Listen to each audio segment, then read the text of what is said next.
What's going on, beautiful people? Welcome back to another episode of the After You cast. Sat down with another special guest, and today we're going to be sitting down having a different type of conversation because we're both hosts. Yep. And you know, it's a unique perspective that we don't often get to see quite a lot, so it's going to be really good to sit down with my guy Brian and kind of highlight those things. But without further ado, we always do our introductions.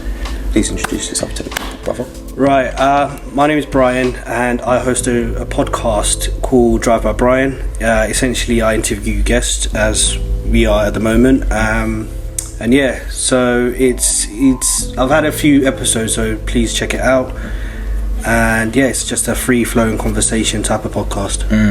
Yeah, no, I like that. I mean, we really got a chance to tap in. I mean, we'll get into some more of the details as we get into the conversation, but long story short, this is why you need to believe in the things that you're putting out there into the atmosphere, because certain conversations that you have, you don't necessarily know who's always paying attention or listening. Exactly. And down the line, opportunities can come out of what presumes to be nowhere, but there is always some reason, there's always some cause for why we tend to want to do the things that we do. So what I would say is, you know, believe in your passion, believe in the things that you're creating, so you know you can get to a point where you can actually start to reap some rewards and gain some value back for the things that you do, and also meet the right kind of people. So yeah, you know, that's so key. But yeah, man, let's jump straight into the conversation. I know you've got a bunch of questions, I've got questions. It's going to be a bit more of a unique conversation, and I hope some people get to learn from it. But as we're both hosts, you know, we talked before we came on here, like, how do we do this? Do we ask questions? Shall I interview you, interview me?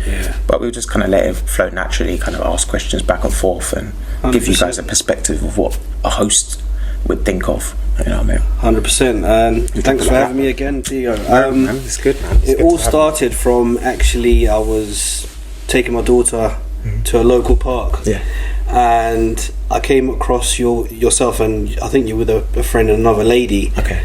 And like you were just saying, how you conduct yourself actually made me think, oh, who is this guy? This not your regular type of person that I come across in this area.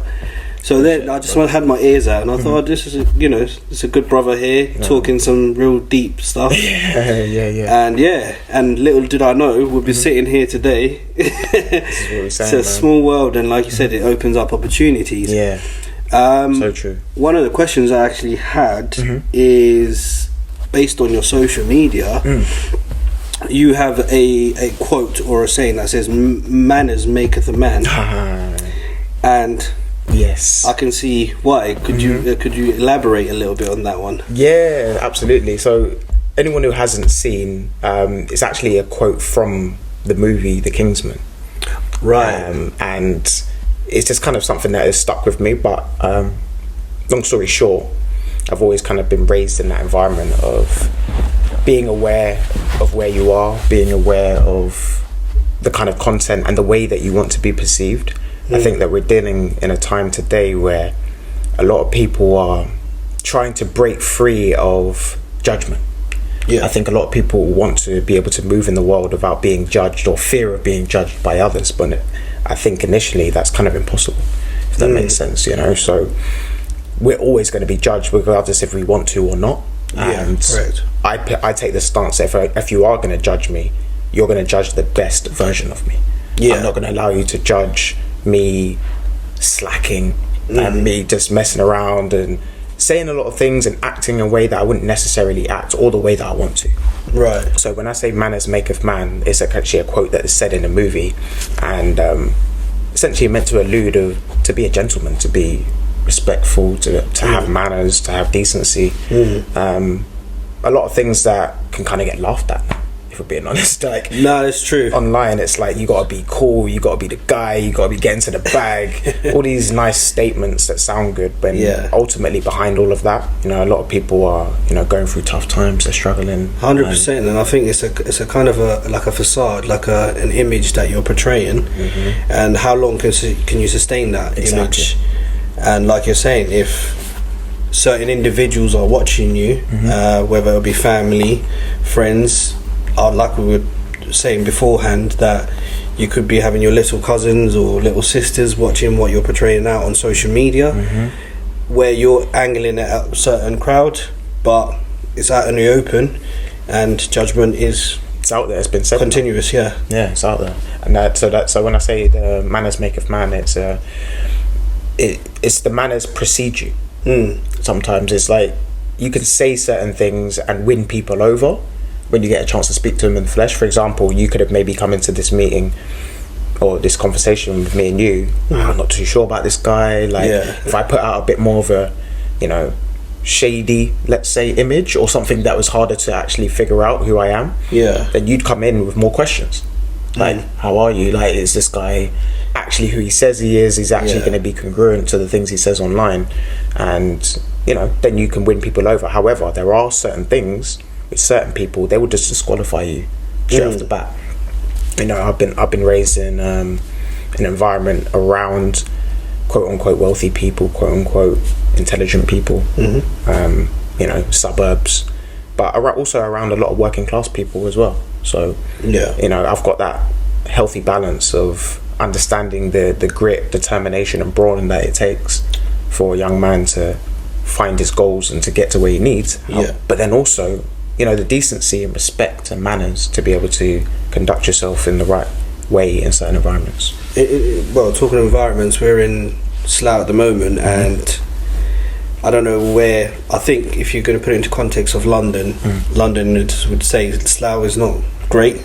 100%. A lot of places outside of Slough will want that pick stones at Slough. Or I'll give you a bit of my background. My mother moved from Zimbabwe, so I'm African. Nice. Cool. She moved straight into Slough because there was a huge African community right here. So it's essentially still home to me. I only live a couple of miles away from here, but as I was driving to come to this conversation, I saw little spots that, as I was growing up, this is still home. Yeah, man. So most people would say, all right, it's Slough's a dump, it's, Yeah. But how did you break through that stereotype of you're in Slough, but your personality still, didn't just follow what the general crowd are doing? Yeah, I'd say it started off from parents. That's definitely the most important factor. Is I was raised with strong Caribbean parents, and very similar to African parents. Slightly different in certain things, but I was lucky to be raised by a strong Caribbean family setup that was support was available. Most Caribbeans will know this. Like, support is always available in the community if you conduct yourself the right way.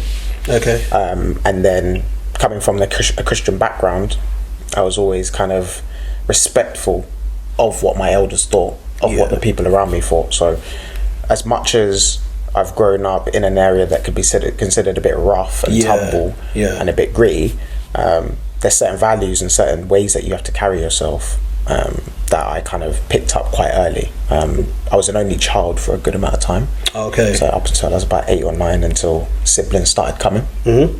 So I think one being on my own at first, I definitely remember my early years being a little bit more spoiled, if you will, because I was the only kid. I was the only one there, and there was like a lot of family members, aunties, uncles and stuff that I'd be able to go to different places. So over time I realised that as siblings came around, now it's about kind of setting a certain image, kind of finding your lane. And I think in terms of going to your question, in terms of being able to avoid it, I think, to be honest, I have to kind of pay a lot of respect and thanks to the people who came before me, like family members and such forth, because they kind of give you that first start of what to expect, and then I think you kind of take it from there. Of course, like, it's not all down to your environment. It comes a lot down to who you are as a person. For me personally, I've never looked at anything like it was an obstacle if I can actually work towards finding finding that mechanism for change, if that makes sense. So I've grown up in Slough. I've gone to St Mary's Primary School. Family and parents helped me to kind of get into a position through tutoring, through extra help, all sorts of different things, to kind of get into different schooling environments and be able to avoid a lot of the quote unquote rough stuff that we see, and like the reasons why Slough has a stigma. So I kind of half avoided it that way. Yeah. So I'd say partly family was the number one important part of having that core stable group around me. Yeah. And then two is personal decision making. Yeah. You know, looking around, seeing like what you actually want to start to gain from life. I got into football. So I was always around strong communities of people that were ambitious and wanted to go places. But I was also always the anomaly. So right, yeah. Most black people understand this and resonate. It's Yeah. when you start to climb the ladder in terms of social hierarchies, social class groups, whether you're in school, work, whatever, you tend to find that you're more on your own. I completely agree. And if I give you a little bit of background to me, and in the same context, how did I end up being even a host on a podcast and conducting myself the way I do, which I'd like, unless I get some feedback how I conduct myself. So I didn't go to a grammar school or have the tuition or anything like that. I actually went to a local school, Wexham. Yeah, man. But the way I navigated my way through the school system, being surrounded with those characters, was through humour, actually. I made people smile, I made people laugh. Yeah. It's a good way. Yeah. Not at my own, you know. Yeah. Not saying like making fun of yourself. Not fun of myself, but I just made people relax. Upbeat, you know, yeah. I let them be themselves. They can take down the guard and actually, like you were saying, some people put on the show, The facade. but when you come across Brian, you don't need to put on the show. Let's just talk. Yeah. You know, I like that. that's how I navigated it. And obviously, as soon as you come out of school, it's a different environment. Yeah. I can conduct myself just as fine because now I'm in a professional office environment, and that's actually worked great for me because the people skill, it translated into having conversations in the office. Yeah. And actually, it still happens to this day. I can speak to the CEO and I can speak to the cleaner in the same manner because I respect the person behind. Take away the title. Somehow it's translated from school into the workplace, and it's got me places because I've been authentically myself.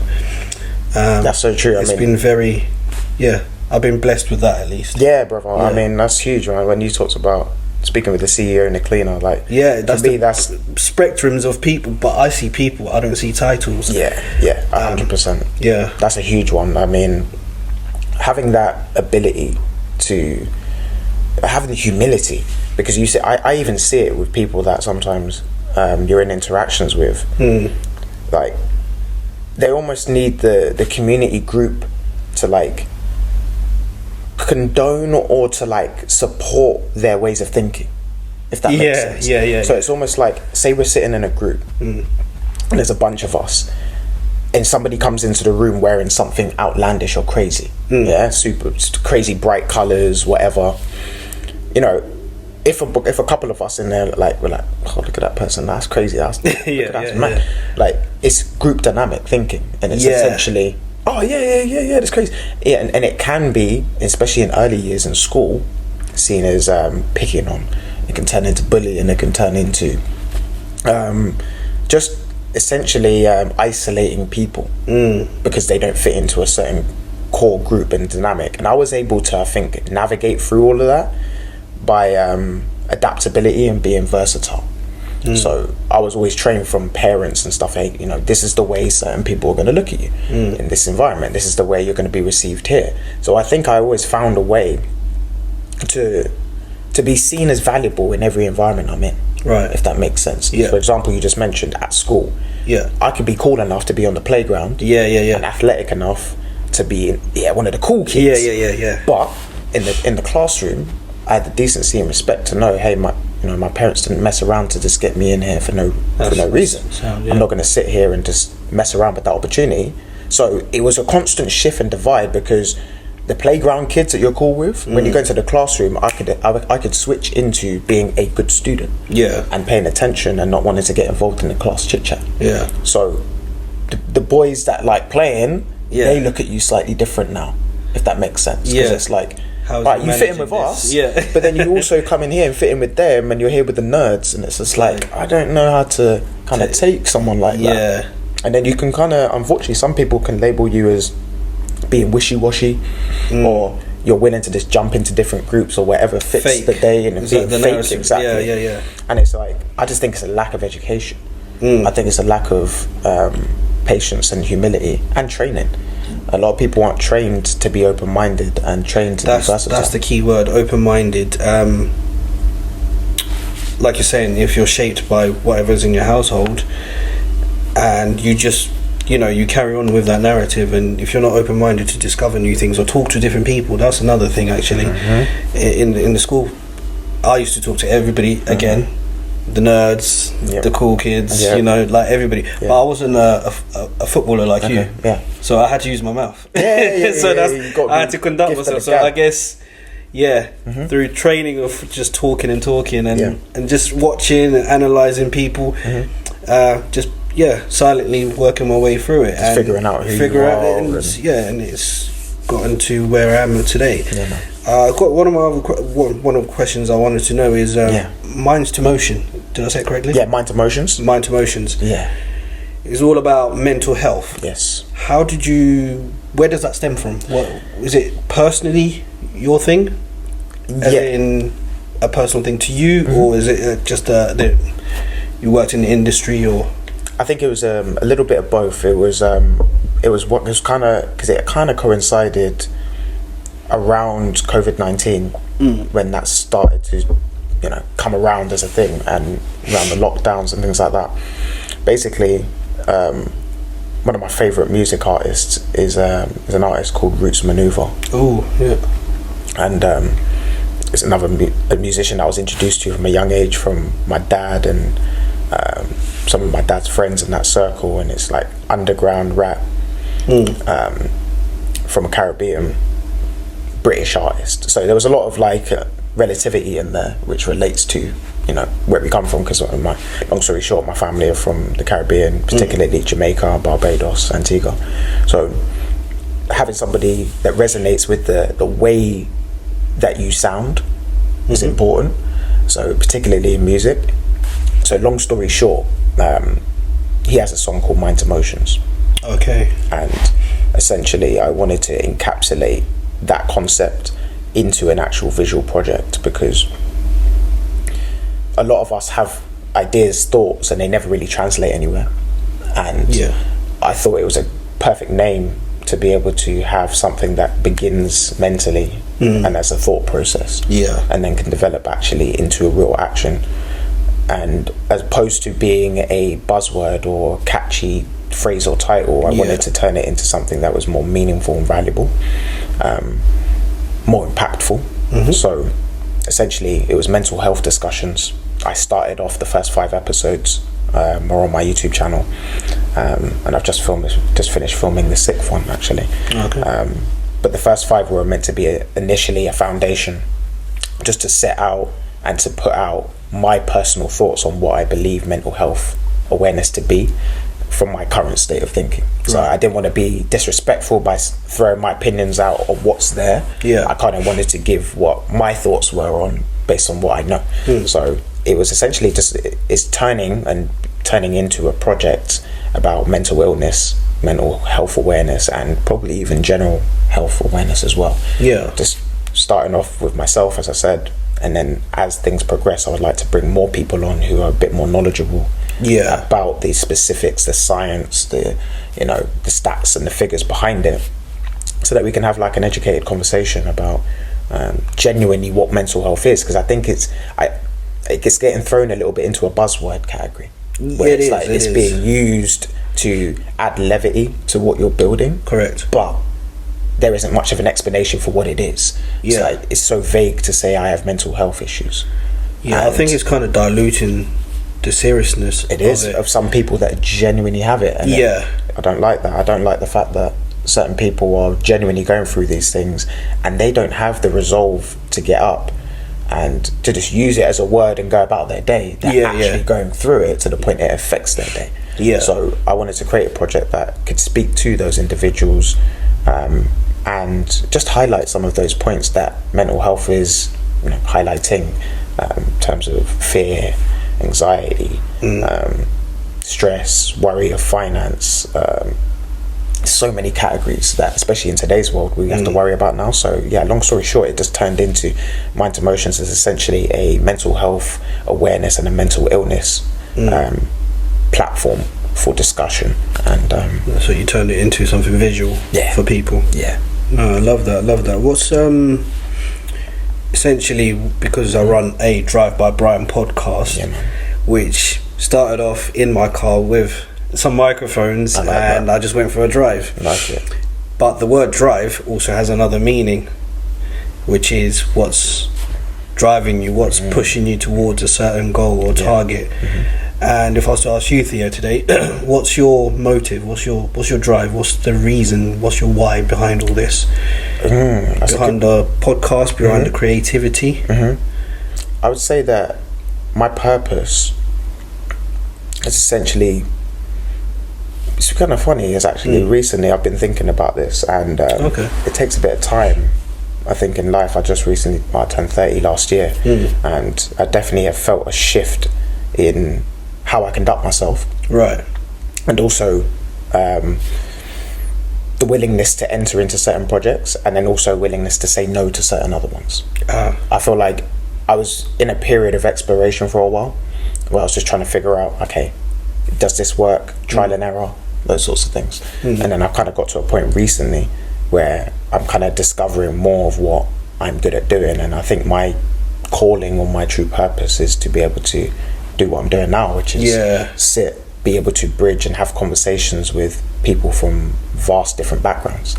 I think there is a skill in being able to have a conversation with somebody who, from anybody on the street, from any regular day-to-day person to, like you said, a wealthy CEO, an inventor, an investor, somebody who is perceived clout. So I think my true purpose and my calling is to be able to bridge and create these conversations between a dynamic and a group of people that we don't really talk about a lot. I mean, we talked about this briefly when we came on. I've never felt like I fit into the quote unquote status or what they label black men to be. Because unfortunately we have to have a narrative that fits what they tell us. So essentially, if you are too intelligent, if you're too well spoken, if you're too disciplined as a black individual, black male particularly, you're an anomaly. We're going to cast you over here, put over here, because we don't want the general dynamic of what black men are to become what that is. We maybe are quite happy because it's financially beneficial. Like, if you're ill-disciplined and unwilling to have to engage in long-term commitments, conversations, family, all of these different factors, it's kind of easy to push and maneuver and move you into places, pop you over here for a little bit, just throw you over there, and support one or two of your projects, when deep down, 5 years down the line, is it still going to be sustainable? So I think that there's a for me personally, I want to put my message out, because I know there are other hundreds of thousands, if not millions, of young black boys who won't quote unquote fit in the stereotype of what they're telling us that we should be. So as I said, I think for me it's about the versatility and showcasing that yes, we can look a certain way, but when you open your mouth, it's very important. We have a finite amount of time on this planet. No one knows what it is. Correct. So whether it's tomorrow, whether it's in 10 years or 50 years from now, we don't know when the day is coming for us to go on to another place. So I always try to make as much value and create as much value in that time and not waste it. Like I said, you brought up the essence of being comedic. And I love that, because it's been able to allow black people, I think, to navigate into certain paths without fear of being looked at a certain way. And I can highly respect that. But if you notice, a lot of black men tend to get kind of pushed towards entertainment. Yes, indeed. Because it's just easier to handle, easier to deal with. So for me, my purpose, essentially, reiterating it, is to bridge conversations, to create a voice for individuals like myself, regardless of race or religion. Just young people, young males, who have a voice that isn't necessarily fits the stereotypes. You know, particularly for young black males. For me, that's kind of my goal, to be able to inspire and show people a different way of how you can navigate and how you can just conduct yourself. Correct. I mean, like you're saying, entertainment is number one in this day and age, and it's easy consumable. And for example, this conversation that we're having here, it takes a certain type of person who's going to view it for the length of time it is, without having the, you know, the certain buzzwords or certain music or the certain edits that keeps their attention, like the trendy talking points, for example. So I guess you're going in a lane that is it has longevity in it, because how long are you going to be entertaining these people, you know? Like, how long can you make them laugh? How long can you entertain them? Because there'll be always somebody who's gonna be the new trend coming up. So I respect that, man. Yeah, man. I appreciate that. No, real talk. It's coming from where we come from. It's so unique of a struggle, because you take the whole world. Of course, our struggle is nowhere near as serious as what some other people in the world are dealing with. However, I don't think it's to be discredited, the struggle that you go through.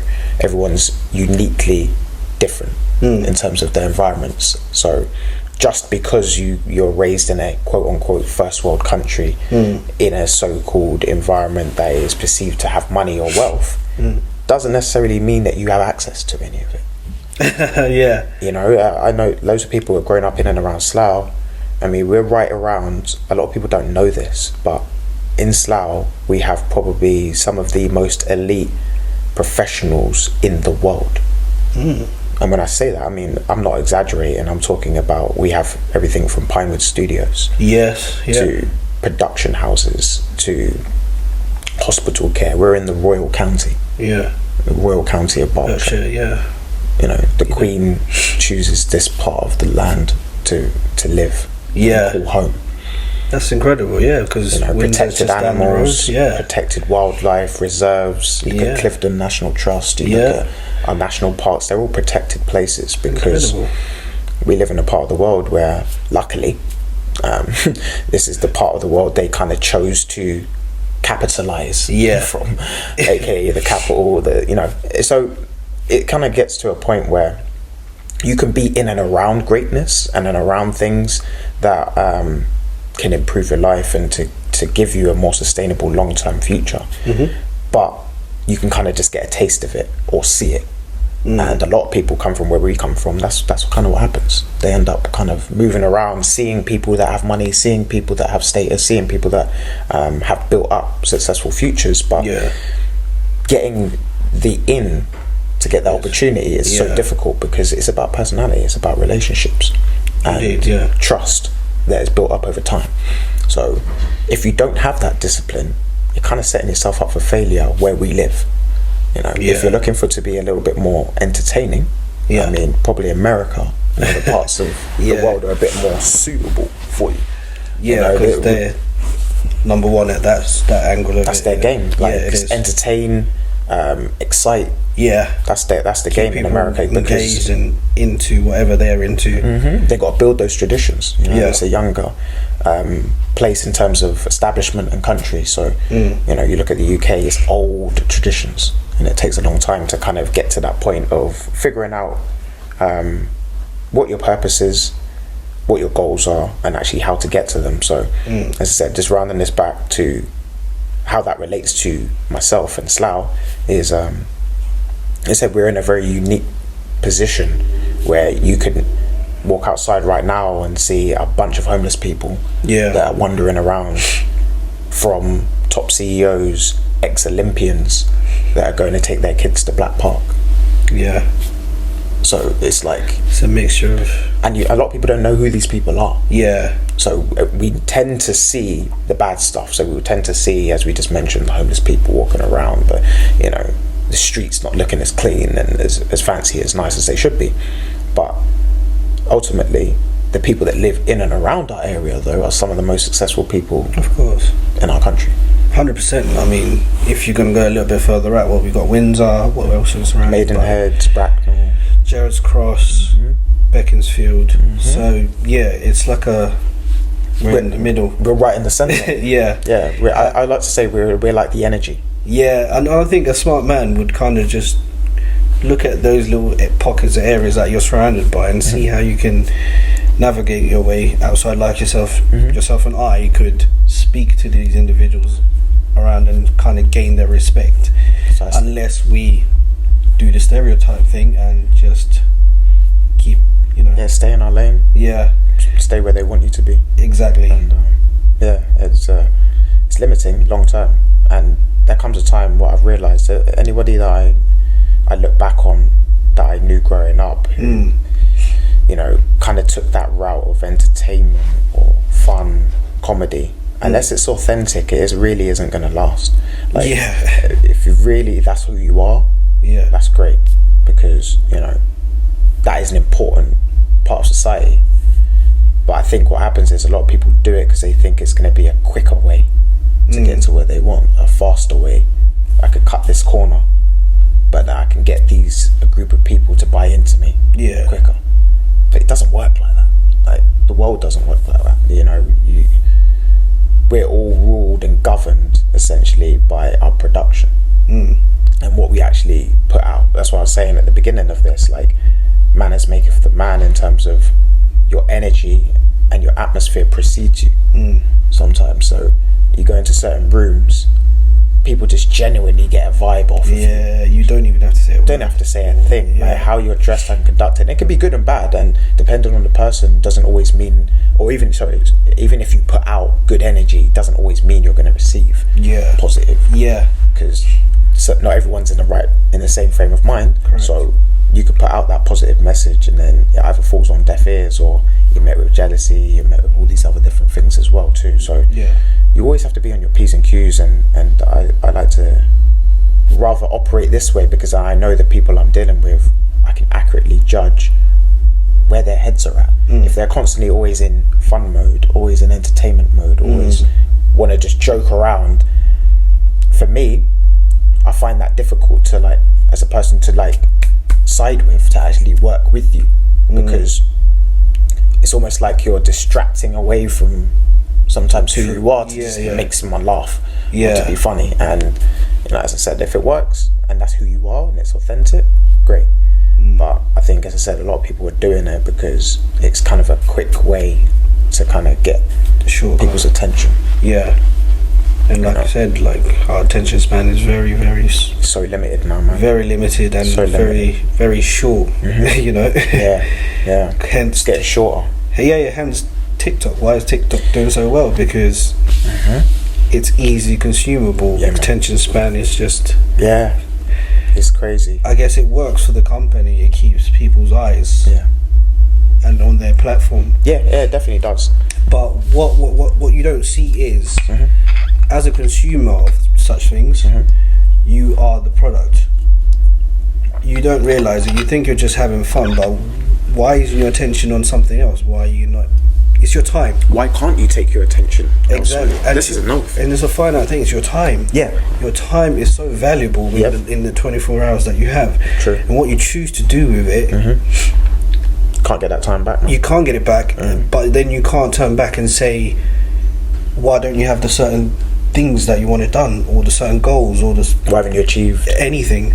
Because you're consuming. Oh, that's the wrong things. Yeah, that's a great point you bring up. I mean, especially when it comes to consumption. We're in a time right now where consumption rules. Essentially, what you consume will eventually rule you, and it's only a matter of time. So essentially, what I mean is, whatever your passion or you're engaged in, or whatever you feel motivated to do on a daily basis, that's going to essentially consume you over time, and it can consume you in a good way or it can be bad. And if there is passion and a story to be told, and you're helping to uplift people, and you're coaching, educating, teaching, whatever, you know, that's a good thing, because you're consuming yourself in something that gives and, you know, provides something for the world. Correct. Of value. However, if you end up just browsing the internet, surfing, surfing social media, my fear is that for some people, they don't have the discipline instilled already to be able to go into these platforms and to make calculated decisions about what they actually like or don't like.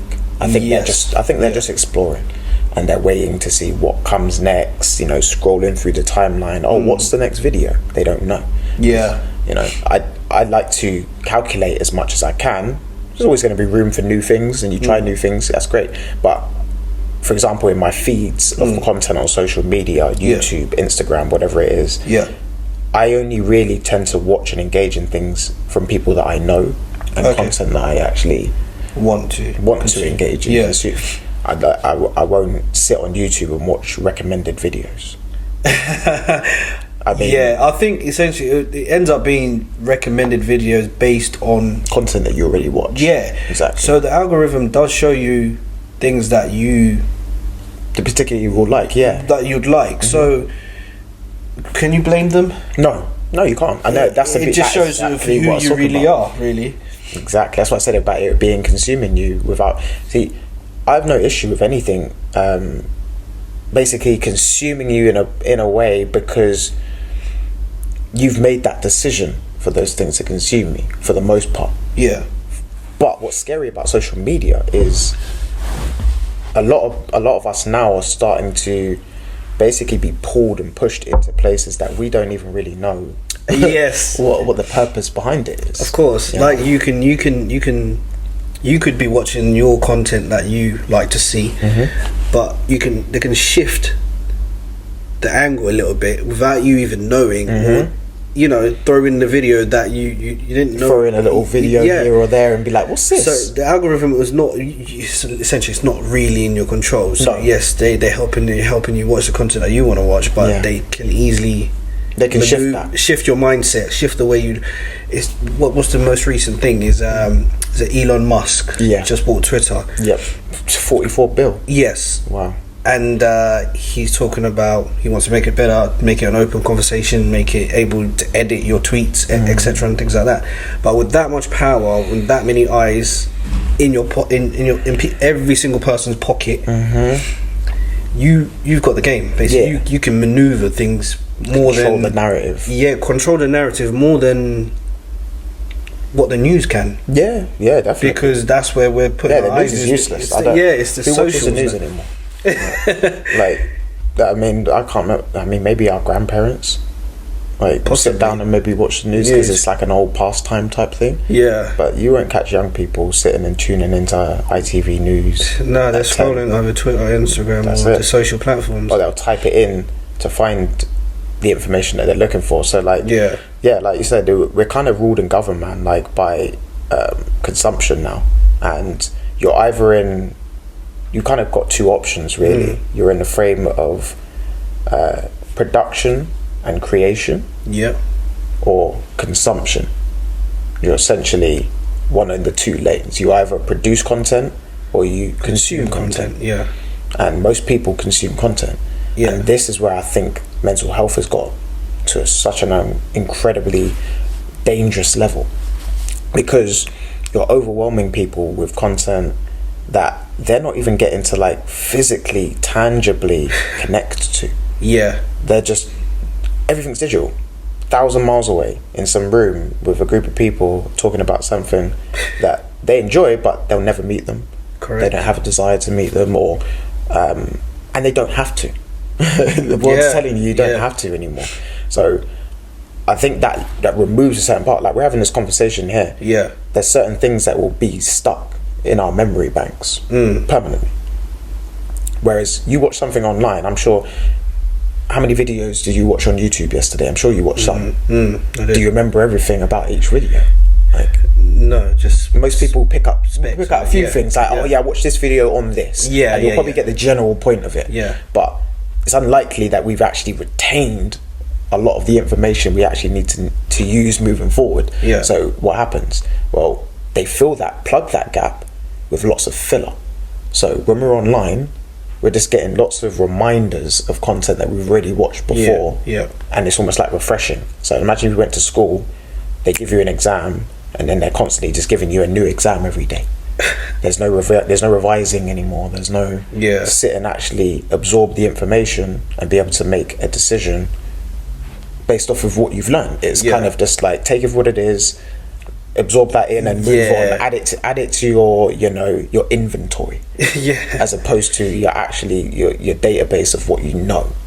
So it's like when you're pressed and when you're hard pressed in reality, you're only going to fall back on the things you know. So if you haven't built up enough, if you haven't gone through your 10,000 hours, if you haven't committed to something long term and you're just bouncing around trying loads of different projects, you reach that day where you're like, what have I actually done? Because it sounds great, I was doing this for 10 years and I've met all these cool people, I've been on holiday, I've travelled here, and what have I done though? Just stayed busy, been busy and spending and consuming other people's content. Correct. And what they put out. So you need to be able to look back, and the thing is I love about the content I create now is that it's documenting.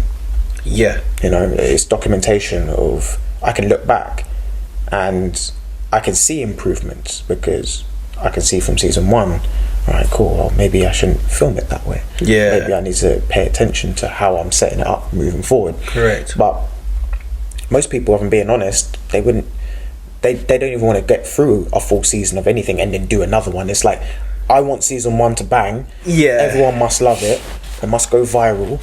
And now I've got a wicked production studio. People want to interview me. I can get celebs on. It doesn't work that way. But if you told them, hey, it's going to take you 10 seasons to do that. What? 10? Nah, they want it now. It's that fast. 10. I ain't waiting 10. I ain't got time for 10. It's instant like gratification sort of thing. I want it now. Precisely. What am I waiting 10 seasons for? And then guess what? You don't actually invest in anything, and it's still going to take you that much time, if not longer. Anyway, So you're wasting time. If anything, you need to find something that there is a purpose behind what you do, and it relates to your passion. I think there's 2 parts of it. I think a lot of people say follow your passion, but sometimes your passion, let's be honest, doesn't make money. No. It doesn't earn enough for what you want to do in life. Correct. There's nothing wrong with saying, hey, that's what I love, but I can't do it all the time. I'm gonna have to find a way to work towards doing it all the time. But in the meantime, I've got to do something that has some value in it. So I think the 2 need to come together. Finding something that has value, finding something that mixes with your passion, and then sandwiching the 2 together. So I think that's kind of why I've got to this point of feeling comfortable, because I'm utilising things that I'm passionate about, art, creativity, having conversations with people that are open-minded and can help me to learn things about the world. Of course. But at the same time, there's value behind it. Because somebody else out there listening, there's some young person right now that's just like, raw, you know what, it makes some sense, maybe I'll do this, maybe I'll change that. And it frees them up to be who they want to be, and see that there's certain individuals out there that think differently, and you can relate to us. That's it. And it's relatability, man. I don't think there's enough different versions of black males or black people. It's like, you're either this, you're this. There's a few little alterations you can have, but you step too far away from this model. You're gonna start to feel it. So, as a black male, if you don't look a certain way, this is a great conversation. Quick talking point. A lot of the audience obviously know I've cut my hair recently. I had dreadlocks for about 6-7 years. Okay. And it's interesting because I'm now starting to see the subtle differences of how you're received, because I'm the same person. I haven't changed. If anything, I've grown and got better. But I'm received differently in terms of my image. Right. When I had my hair, there would be certain people that essentially would feel reluctant to have a conversation with me, or to engage into business with me, or bring me into their social circles. Wow. Because let's be honest, if we're sitting, say you're from a different class group. Yeah. You know, you're wealthy, you come from a different religion or different background, and you got a whole bunch of friends that are exactly like you. Yes. Yeah. Then I come in and I'm invited. Now I might be able to understand or even relate to a large part of what your group's talking about. Yeah. But from the outside looking in, people are looking and they're going to judge off of image. They don't know me. They don't see me like that. So a lot of the environments, as I said, as a young black male, you tend to be in an anomaly a lot of the times. So it's within your best interest to kind of consider that and then know as you're going in that will be a perception. So having your hair styled a certain way sends a message. It does to certain people. Yeah. And I kind of got to the point of realizing that later on. Earlier on, it was more just, you know, this is just creativity, it's exploration, figuring out who I am. Yeah. But I've definitely realized that people unfortunately judge you from a distance before they give you the opportunity. And it's a sad reality because you want people to judge you fairly for who you are. But it's just not realistic.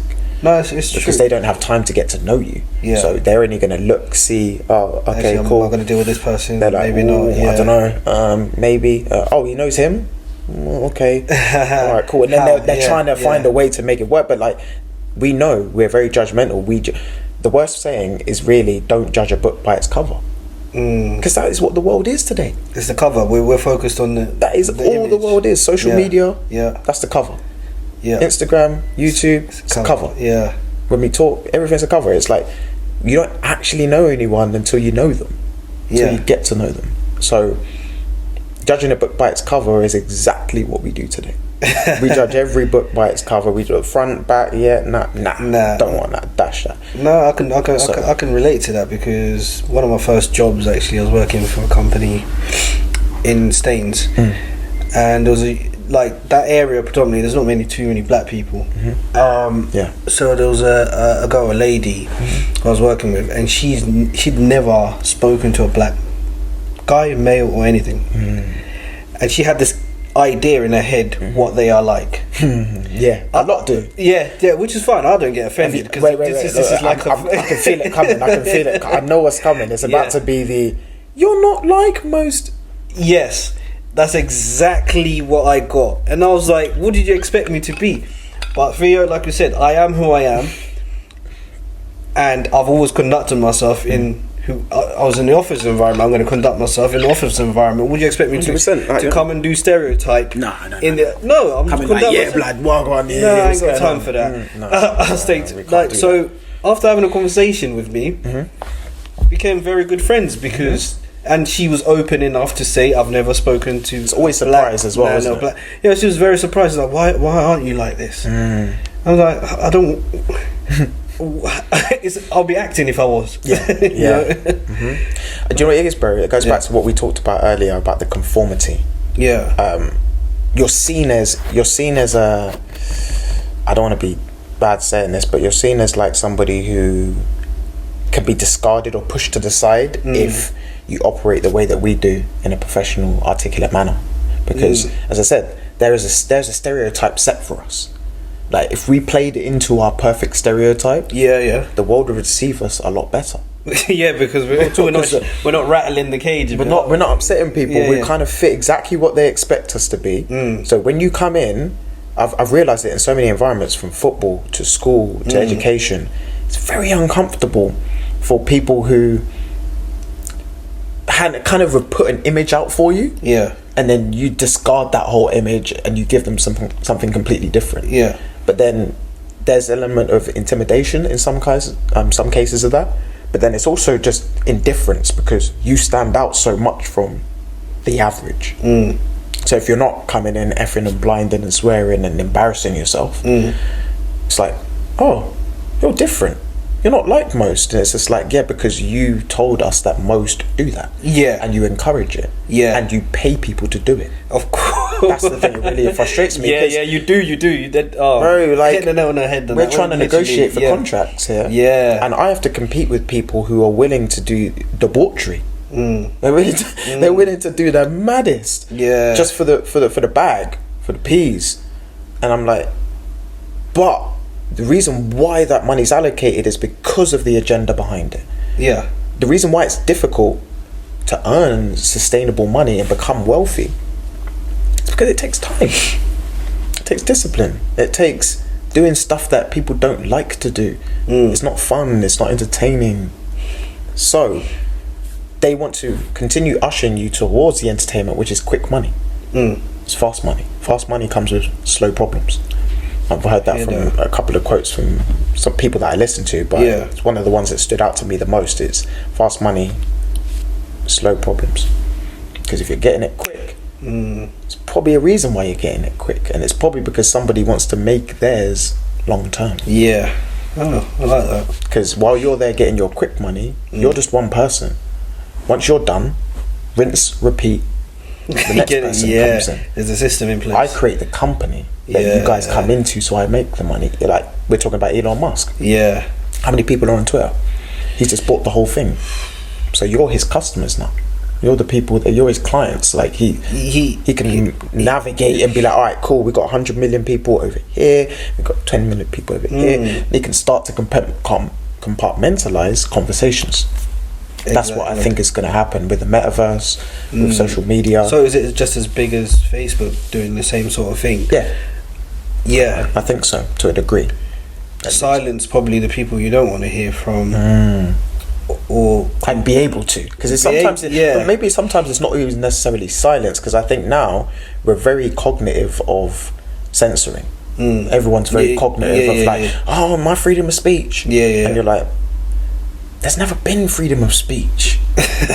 Like, who created this narrative that we have freedom of speech? Like, you walk into certain rooms and you speak accordingly.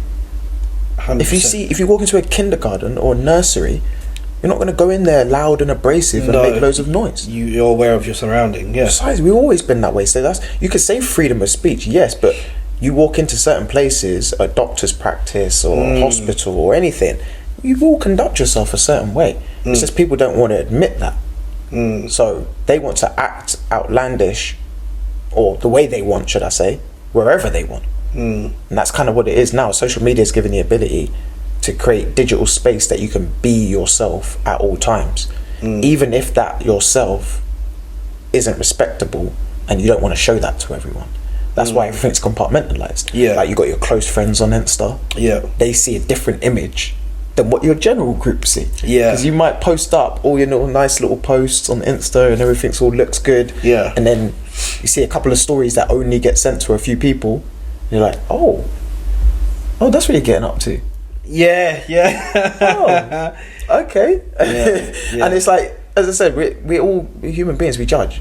So it doesn't matter. Once you put it out there, people will judge it, good, bad, or indifferent. So I think, as you said, we're getting to that compartmentalized version of society now, where they can quite comfortably tuck us into boxes, pop you over there, put you over there, and anyone who's able to, I think the real power will be the people that can operate in multiple arenas and rooms in the future. Can shift a bit. So essentially, if you're confined and you rely upon certain groups or certain people, you're going to be at a deficit, because you're not the engine. You're just the person who goes and sits in the vehicle and waits to say, oh, turn left, turn right, turn left, turn right, and you're like, you're not driving the vehicle though. So you're kind of at the mercy of where the driver wants to go. Like Elon Musk, people can say what they want about, oh, Elon Musk and Twitter and da da da. But you're not the driver of the engine. He owns the car, basically. Like, so you can have your opinions of what you think should happen. But ultimately, and I think that's what's happened. Everyone's got an opinion that is perceived to be valuable now. Everyone's got a valid opinion. So even if it's uneducated. Do you think then that's kind of watering down true content then? Like you're putting out this content, there'll be somebody else putting out content that's opposed. Then it takes a certain mindset to decipher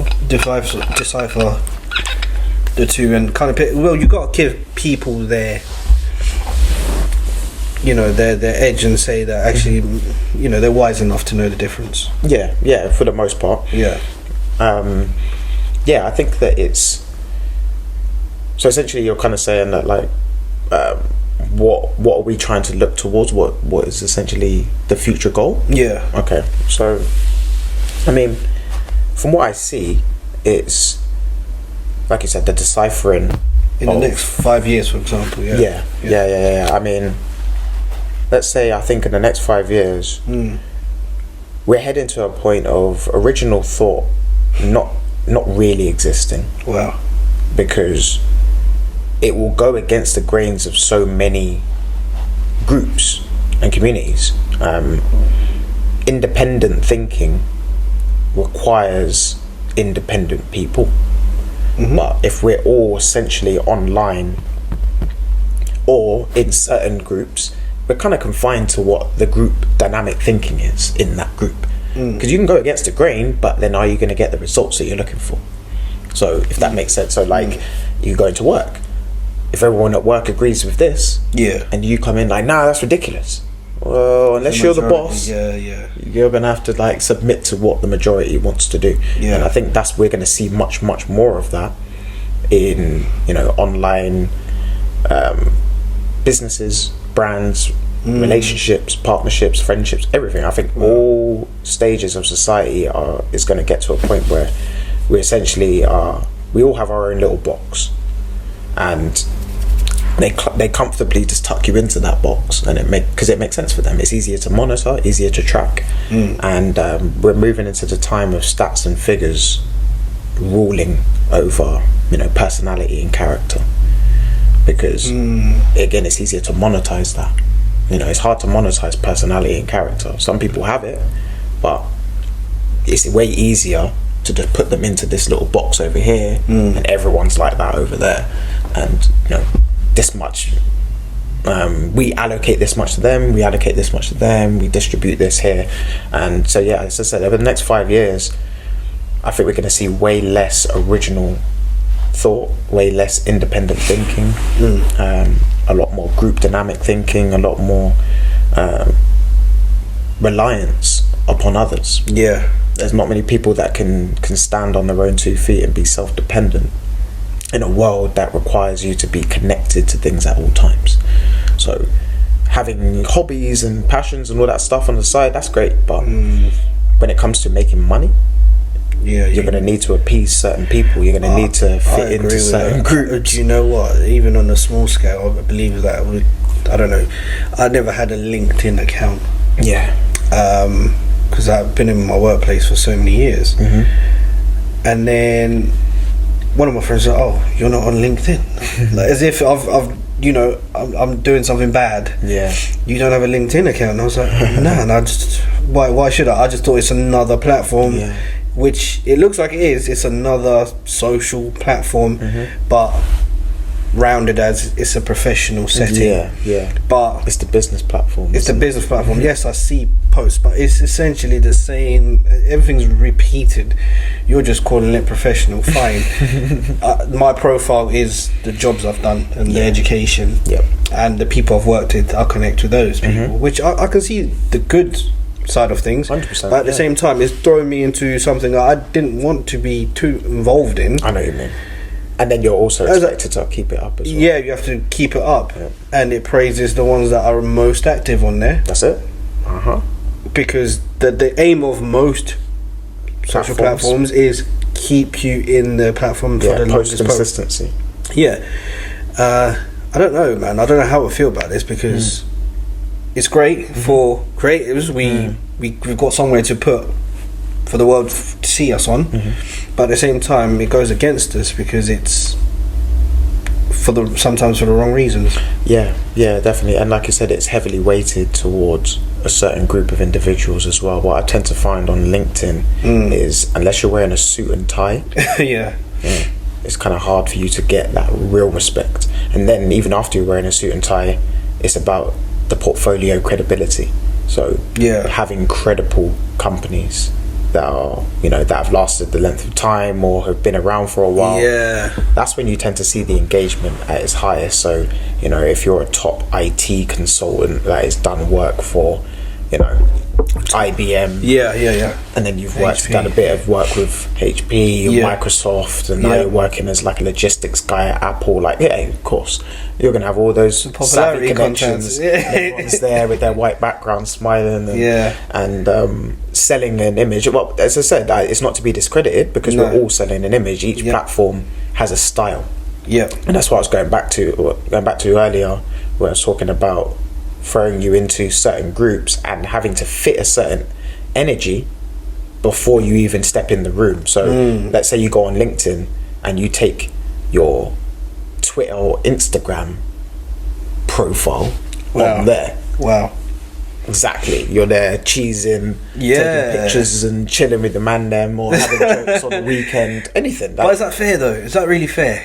What's that? I'm not allowed to be who you are? Yeah. Well, this is the thing. I don't think it is necessarily fair, but I think it's important because I think if we start to blur the lines, it happens in multiple places too. For example, as I said, if you go to school and it's like, is it okay for students to swear at their teachers now if they're upset? Yeah. It's a way of expressing yourself. Imagine you had that conversation. Like, I didn't call you that for no. I was expression. Yeah, I just wanted to let it out. That's how I felt. And like, and then they might start to try to tie it to things like mental health. Like, you might. What if there's a case that comes out in 2 years that said, like, school kids are drastically being affected. Their mental health is being drastically affected because they're not allowed to swear at school. Like, it's conforming their word language, and like they should be able to speak freely, and then we rectify it afterwards, because otherwise they're holding in things and they're going to become more depressed. And they could come up with so many crazy stories like, to justify, hey, no, poor behavior. Like, there is a right and a wrong way to conduct yourself. Like, but now we're in this grey space of no, there isn't. Yeah, no, there isn't. It's just like, really?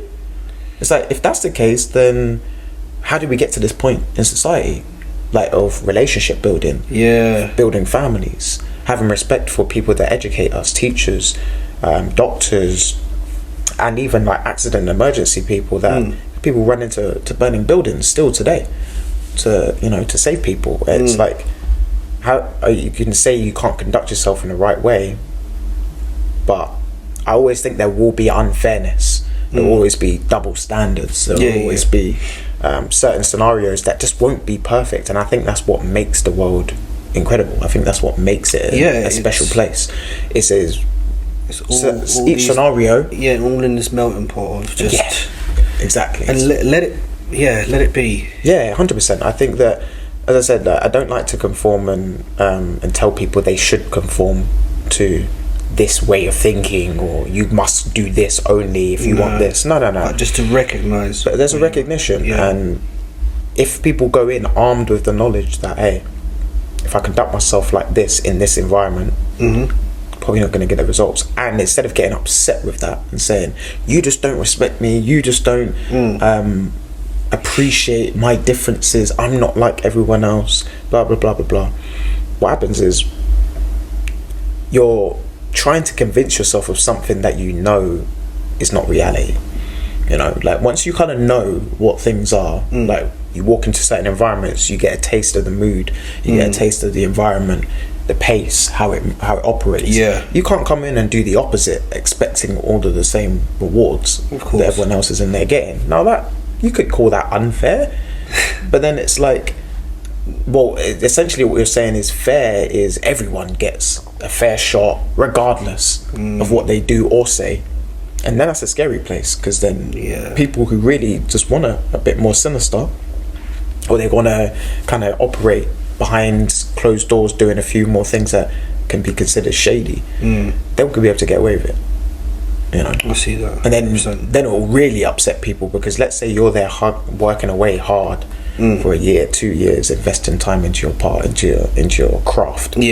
Someone comes along, doesn't do any of that, and gets way more credit for what you just done. It's like, because then what happens is everyone takes that path now, because human beings want to take the path of least resistance. We want things, I won't say easy, but we want them to make sense for the amount of work and time we're putting in. So like you said, there's 24 hours in a day. You don't want to feel like every day you got to put 24 hours of work in. No. Yeah, that'd be ridiculous. It would be just like, what? There's no time to sleep. What? I'm just ongoing forever. Like, nah. So we understand that, like, we want to have create a plan and create a mechanism that can be reused over a period of time, and you can tweak and alter it. But that's why school and work and economy and all of these things are actually good. Yeah, because there is a system in place. There is, but people are attacking systems now. Yeah, it's just like, all systems are bad. Schooling system, they ain't done nothing for us. You can say that, but what's the what alternative are you giving? What's your answer then? This is the thing. This is the thing. I don't think people aren't giving the alternative. They're just poking at something that they don't necessarily like. Of course, because it's easy now. Because you've got the platform to do it. Exactly. Jump on socials. I've got 10,000 followers. Yeah. We hate school. It's dangerous.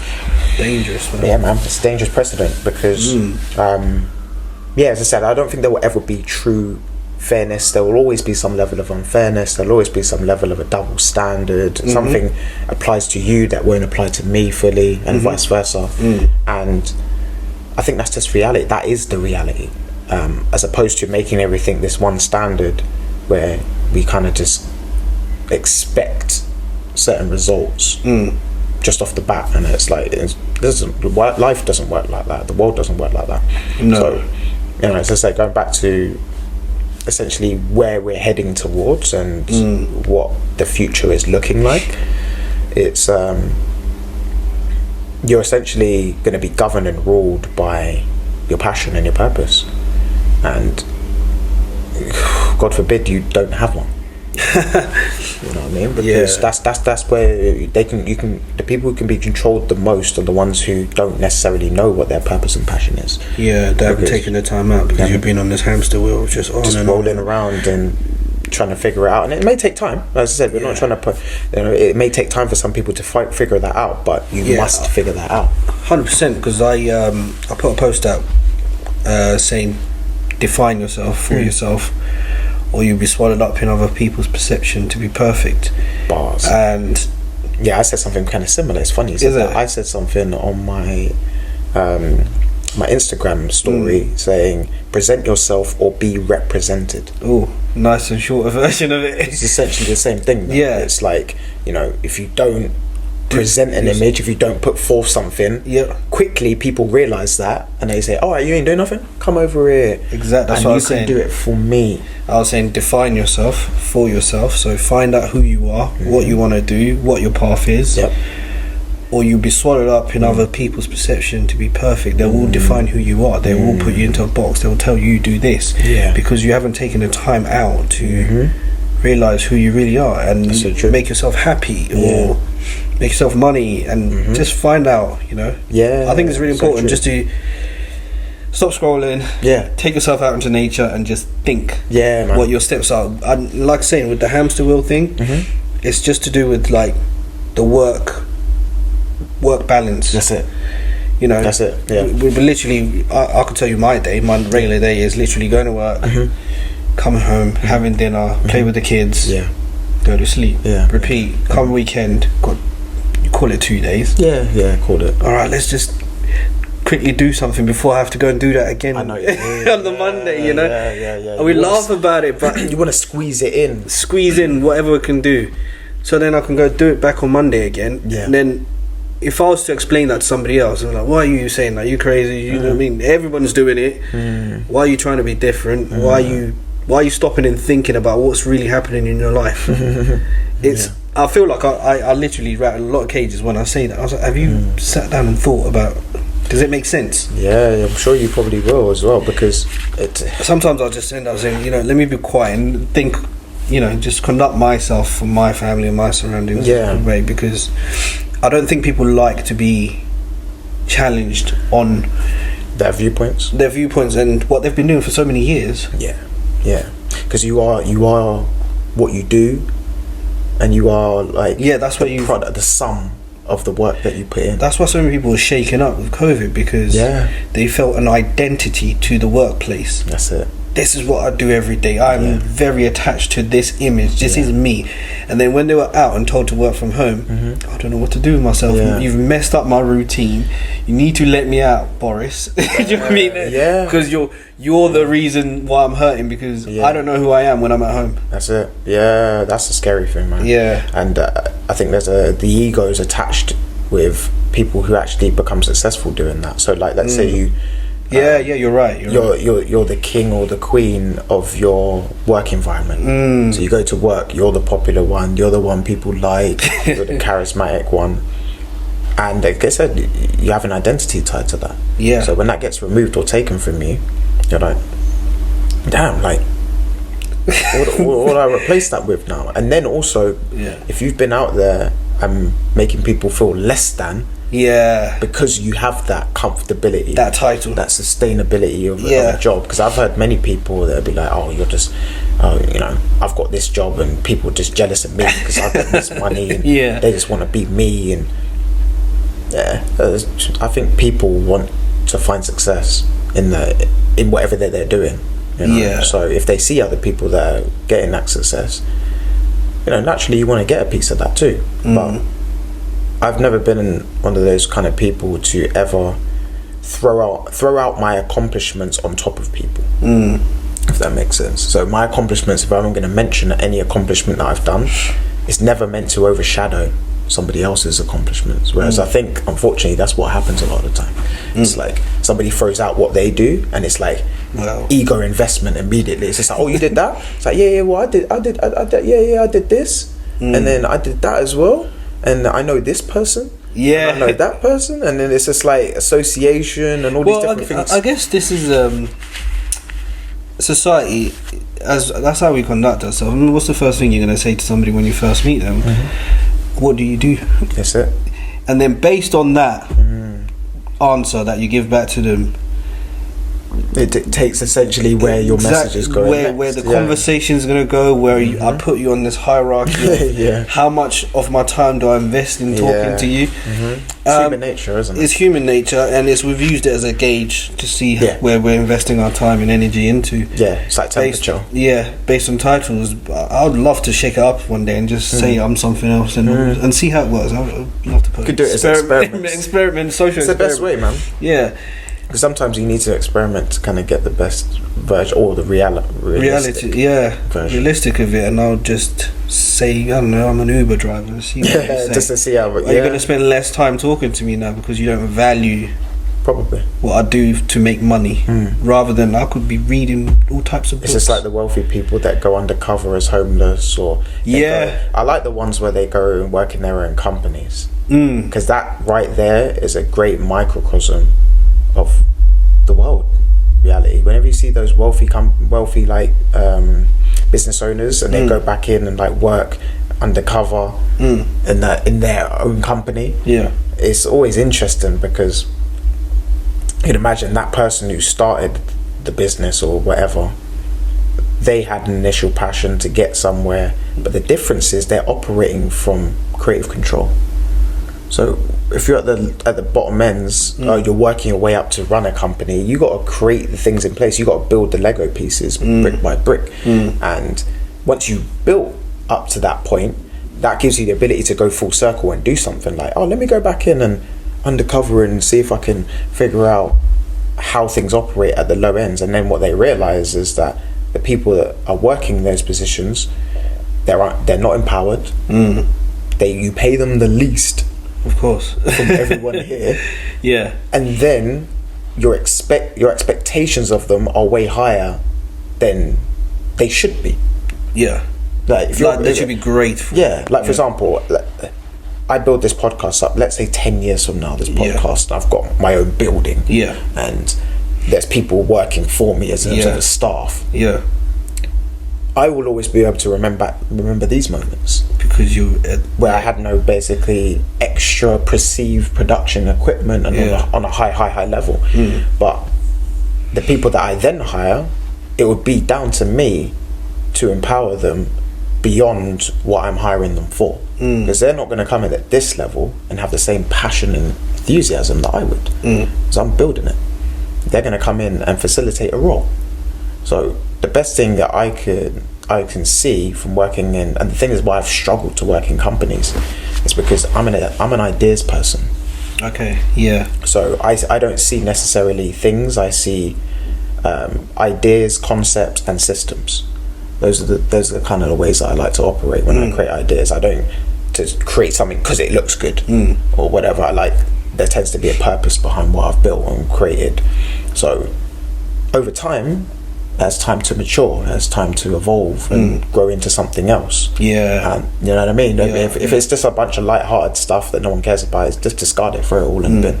But when you're actually building something of value, you know, you have to pay attention to those little finite details as well. So, you know what I mean? Over time, it has ability to, like I said, mature, grow into something different. So I definitely like to look at things as if they are systems and ideas and concepts. Now, when you work in companies, a lot of people don't think that way. No, I think you come in and you see where you fit into the cog, you fit into the wheel, and you know, see where you can gel. You might have your ideas, but you know what, you clock off at 5 o'clock, or you've got to go through so many barriers to even get your ideas into fruition. And yeah, it's that flexibility to say, actually, I guess it's not your company. How much are they going to consider you? And it could be you end up being frustrated for something that it's not even your. It's not your investment. Exactly. You get to see a snippet of the profits. Yeah. There's nothing wrong. But then there's an expectation. I think what happens with ideas, for example, you said you worked in finance, right? Yeah. So what you bring to the table is tangible. Yeah. So not that what I don't bring to the table isn't, because it becomes tangible. Yeah. That's the difference. Like, you're seeing facts, figures, 1 + 1. Yeah. 2. Yeah. I'm seeing 1 + 1 = 2. However, within those 1 + 1s, what makes up 1? What's the addition? How do we actually get to a solution where we can create an answer from this? Is this an open-ended project? Is this something that has a directed goal attached to it? So let's say ideas, it's the stuff around it. It's the stuff that could turn it into another project and develop it further. So as I say, that's hard to like key in and say this is what tangibly we can take from that. Do you know what I'm saying? So like big brands and companies, ideas people tend to have the worst time working in those companies, because I'm giving you something that cannot necessarily be labeled or put a number or figure on, because let's be honest, without some of the ideas, the concept for the company itself may not exist. It started as an idea. Precisely. And became... I brainstormed with many people, and you'll hear this a lot. A big fear of creatives and artists is to sit and brainstorm with people that they don't necessarily know. Because the way a creative mind tends to operate is quite free-flowing. And then when you pass those free-flowing ideas to companies, people who don't think that way, all they can think about is ways to monetize it or to turn it into something tangible.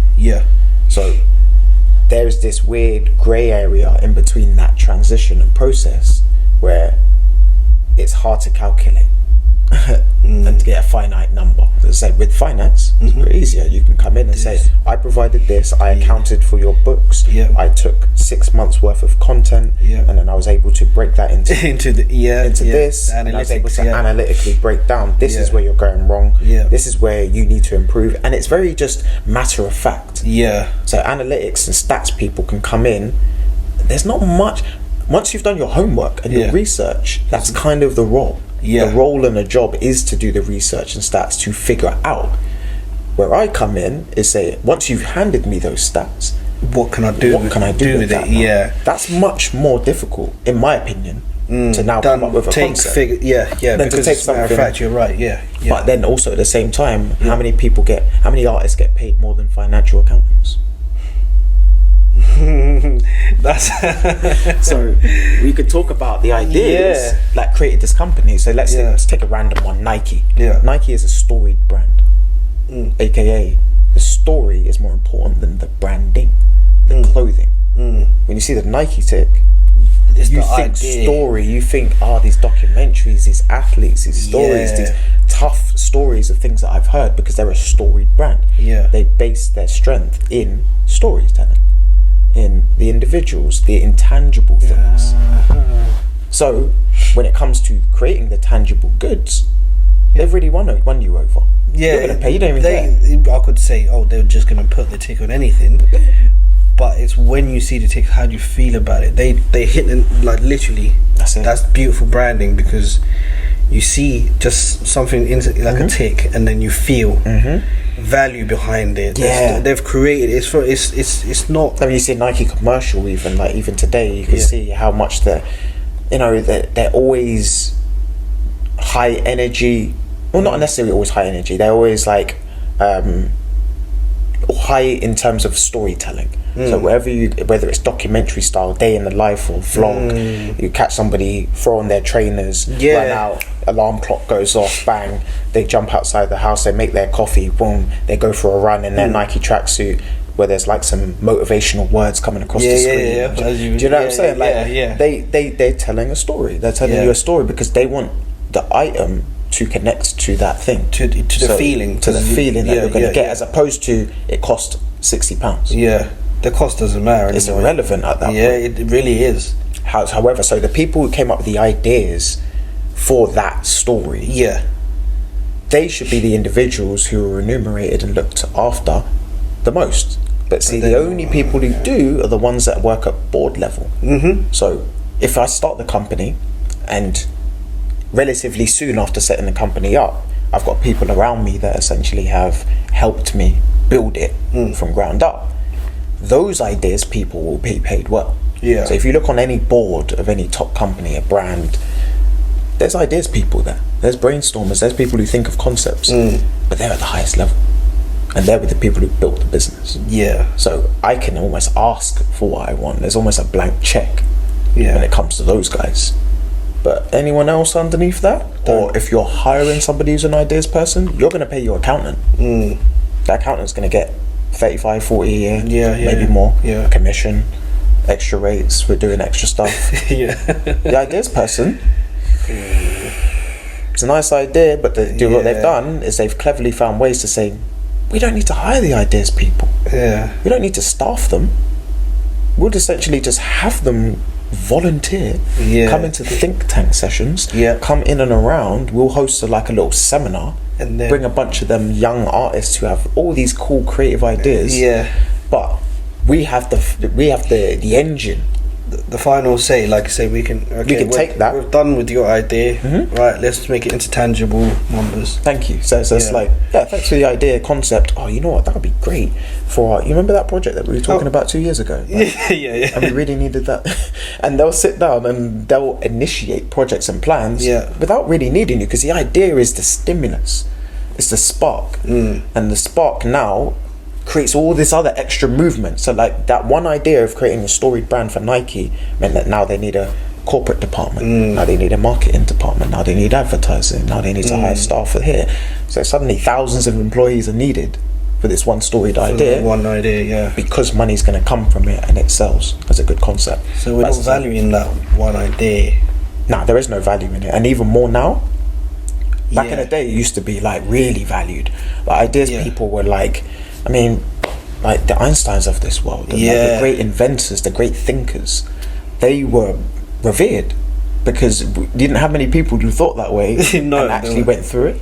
So, but I think in this day and age, we think that we've solved everything now. There's no need to think of anything new. Everything's out there. There's nothing original anymore. Nothing original, no.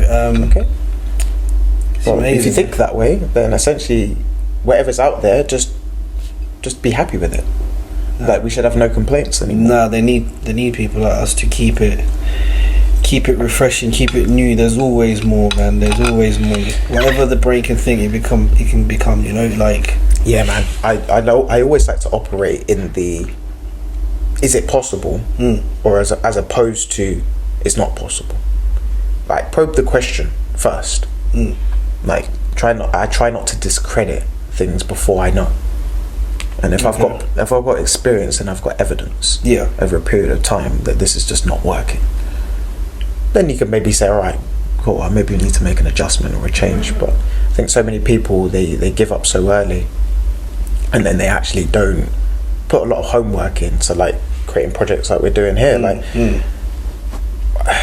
I like to see the investments early on, right, and then work towards where I want to actually get to down the line. So it's essentially, if we're sitting down here, I see this as an investment for down the line, because I know it's going to help improve some area of how I need to tweak and adjust how I'm delivering, how I tweak and I adjust how the conversation flows, everything. So I can look back from season 1, episode 1, and the content I've created, and be like, oh my gosh, like, I almost don't want to even see it up there. Because as you evolve, but you gotta keep it there. Just 100%, man. It's all part a journal. It's a book. It's a story that you're telling. And again, it's part of the reality. Because when people can look back, they can be like, he hasn't got it all figured out. Nobody does. No, none of us do. None of us at all. All we're doing is we're trying to grow upon things that we put out there, and then hopefully we find like minds that back in. Which is important. Like you said, we've had conversation on the telephone, and I was saying it's been nice for me to have a friend of mine called Sharma that I can call, because he's a full-time creative like yourself, and just say, this is what I'm thinking, what do you think? Because there's certain people I don't think I can have that phone call with, because they don't, they're not that open-minded about it, which is fine. So it's nice that I have somebody that I can, call up on, and hopefully yourself as well can call up on, and have a space where creatives can actually be free to, bounce ideas off each other, because it's not easy. Without fear as well, that's the key, because I think there's a lot of spaces that are preaching ideas, creation, let's do this, let's create this. But you kind of get a bit lost in that, if that makes sense, because we're creatures of habit, and we're creatures of routine, and no matter what people want to say, because a lot of people are like, I don't have a routine. Yeah, you do. You have a bad routine. Like, if you don't have a routine, or you're saying you don't have a routine, it's because you have a bad one, or you're not cognizant, or you're not cognitive of what the your routine is. But you have one. But you have one. There are things that you do. Set up a camera in your house, so you'll see exactly what you do day to day. I remember always something that always just harks back to my childhood days when I was playing football. There was a quote from Johnny Wilkinson that he talked about, you have to live your life essentially like, the cameras are always watching you. Oh, right. Something along that. I can't believe it. I'm not sure if he mentioned that specific hours. The gist of, but you essentially, the gist of it is essentially saying you need to pretend and act like the times that no one's watching you, pretend like people are, because that will hold yourself very accountable for lots of things that people do. I'm telling you, man, like it goes back to things done in the dark eventually come to the light, and you can say a lot of things. Like, I can sit on here and I can talk about, guys, I'm doing this, and guys, I'm doing that, but they'll see, they're gonna see, because they're seeing the content, they're seeing the individuals coming on, and they're seeing the evolution of the content. They're seeing evolution of myself, like from image to conversation, how I look, how I present myself, connections with people I make. And I was sitting down, like, I think last week, and I was having a bit of a, you have like tough days and stuff. So I was having a bit of a like, oh man, like trying to figure out steps and moves and all these things. But then I had to realize, like, looked at my portfolio of companies and people that I've worked with, and honestly, you can't pay for some of the experiences that I've been able to have. That's nice. You can't, even some of the opportunities work-wise, they were just personality, character, timing, unique circumstances. Like, it wasn't all credit, it wasn't all, you got this degree, so we're going to hire you for this job. A lot of it was you know, the personality and the character, the intangible things or the little subtle things you don't necessarily pick up on that sometimes get you through certain doors. So I've had to like really pay attention and realize that, you know, production and content and creation and all of this stuff is great, but ultimately it's going to come down to, sometimes it can come down to, should I say, just a simple interaction with somebody. And harks back again to, this is why you carry yourself a certain way. Because if I walk past somebody who could potentially make my business blow up overnight, or invest, or be willing to invest in a concept and an idea, well, people who tend to be in those positions are very intelligent and they do their homework. They do, and they take their time. It's like if you're coming up with a new business, you need to write down your business plan and present it to the bank if you want that money or you want investment, you know. And I'll add to that as well, bro. That's a great point. You need to have a business plan, but the business plan needs to be up here too, and then you need to be able to verbalize it. So that's another thing. There's 3 stages to a business plan. Writing the business plan, knowing the business plan, speaking the business plan. And you may need 3 different people for those. I love that, because you know what I mean? Most people, some people are very analytic. I'm not gonna lie, I'm one of those people who I thought it's just writing the business plan, but it's how the other 2 segments of the other 2 segments is like, you know why? Because it taps into different parts of your mind, and there's no disrespect. Some people are not going to be built to do 3, but some people might be able to do 1, maybe 2.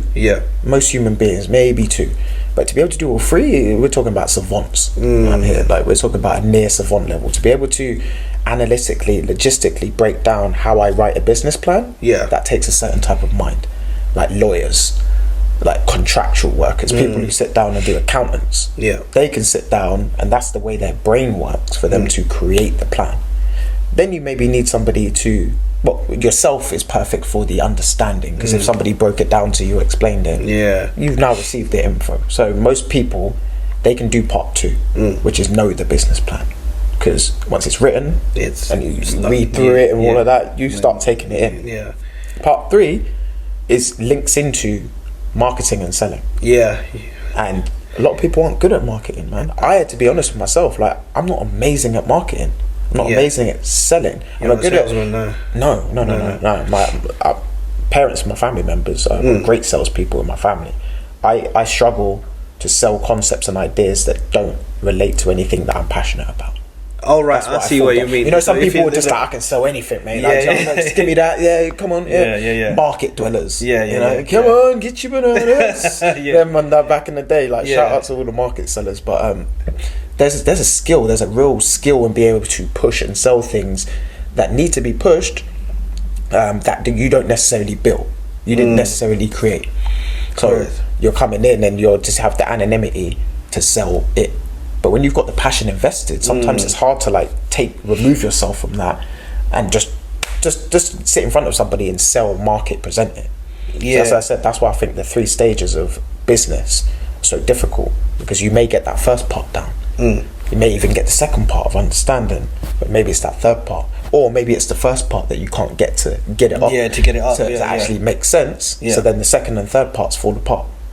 So there's combinations of things in life, and I think we're told that is one thing we need to concern ourselves on. You need to run yourself on your passion, your business, your purpose, your personality, your character, whatever it is. It's usually one thing, but within that one thing, there tends to be a lot of other little factors. There's little finite percentage points of things that you need to hone in on that no one's going to tell you. You know what I mean? So it kind of takes time or the right people to kind of educate you and tell you what you need to do, and then you got to remove your ego when you receive the info. That's a big one. That's a big one. And on my podcast, I've started to ask for feedback. I've started to kind of see how I receive feedback as well, because that's something I never used to actually take. I'm more outwards, but I need to learn how to take in, and it's been nice. It's been nice to remove my ego and listen, and I was like, oh, okay, that makes sense now. So feedback is huge. It's massive, isn't it? It is. It's part of the sales process as well. Like maybe I'm selling something that doesn't make sense Precisely. to whoever my target audience is. And it's the knowing of that. As I said, like, there's very few people that have the ability to do those three things we just mentioned, and then to do them well. So that's why creating businesses, you do need other people, you need other ways of thinking, and sometimes, like, they don't necessarily need to work with you day to day, you don't need to be best friends or whatever, but there needs to be an understanding of what you bring to the table and skill sets. Like, once I decided to have a look at finding an accountant, that's where a lot of things started to shift.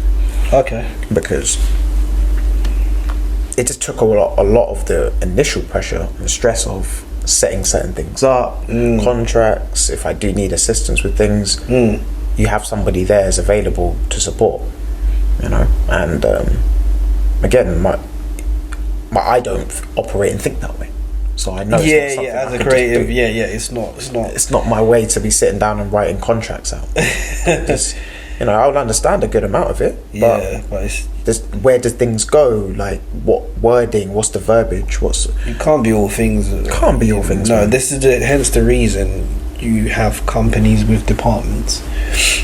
And like I was saying, keep referring to my podcast, sorry. But I was saying that you should run your life like a business. Yeah. You know, see where you can get, you know, market yourself, or like connect with certain people. Yep. Because you are the business. That's it. But then you need little bits of you. Very true. Let me ask you a question real quick while we're on there. Yeah. So I know you said you was in finance particularly.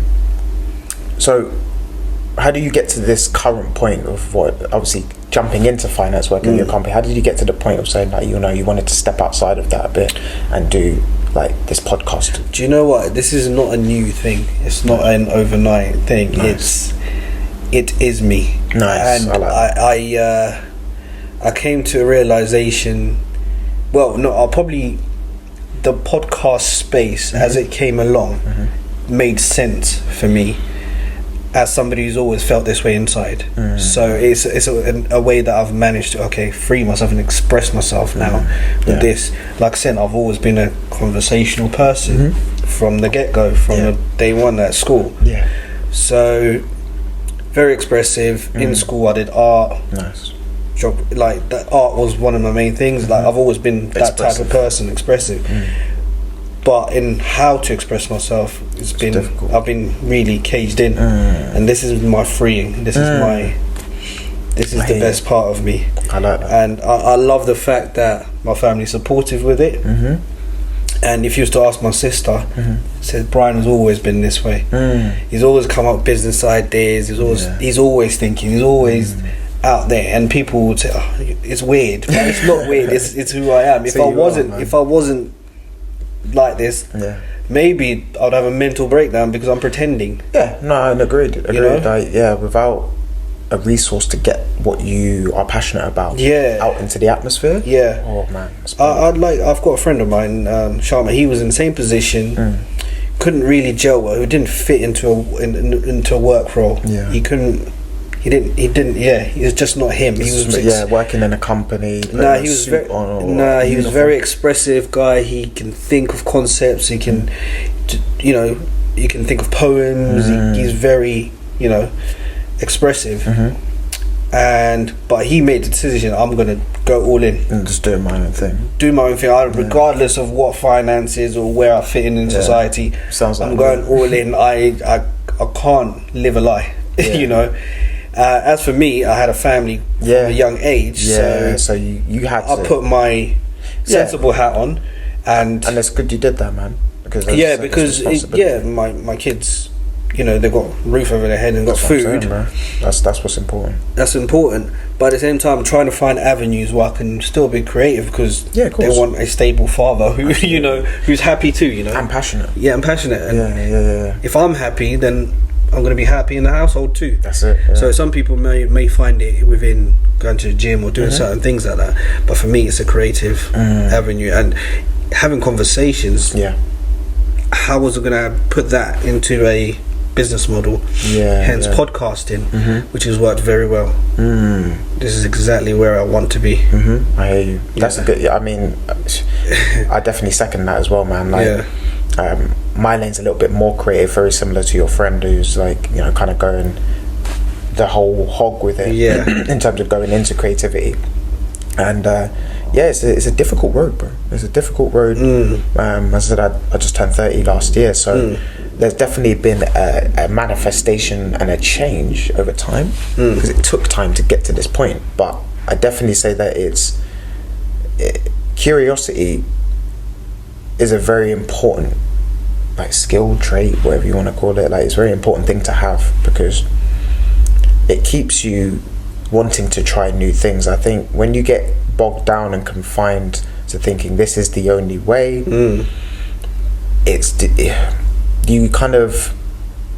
you relegate your mind to one way of thinking.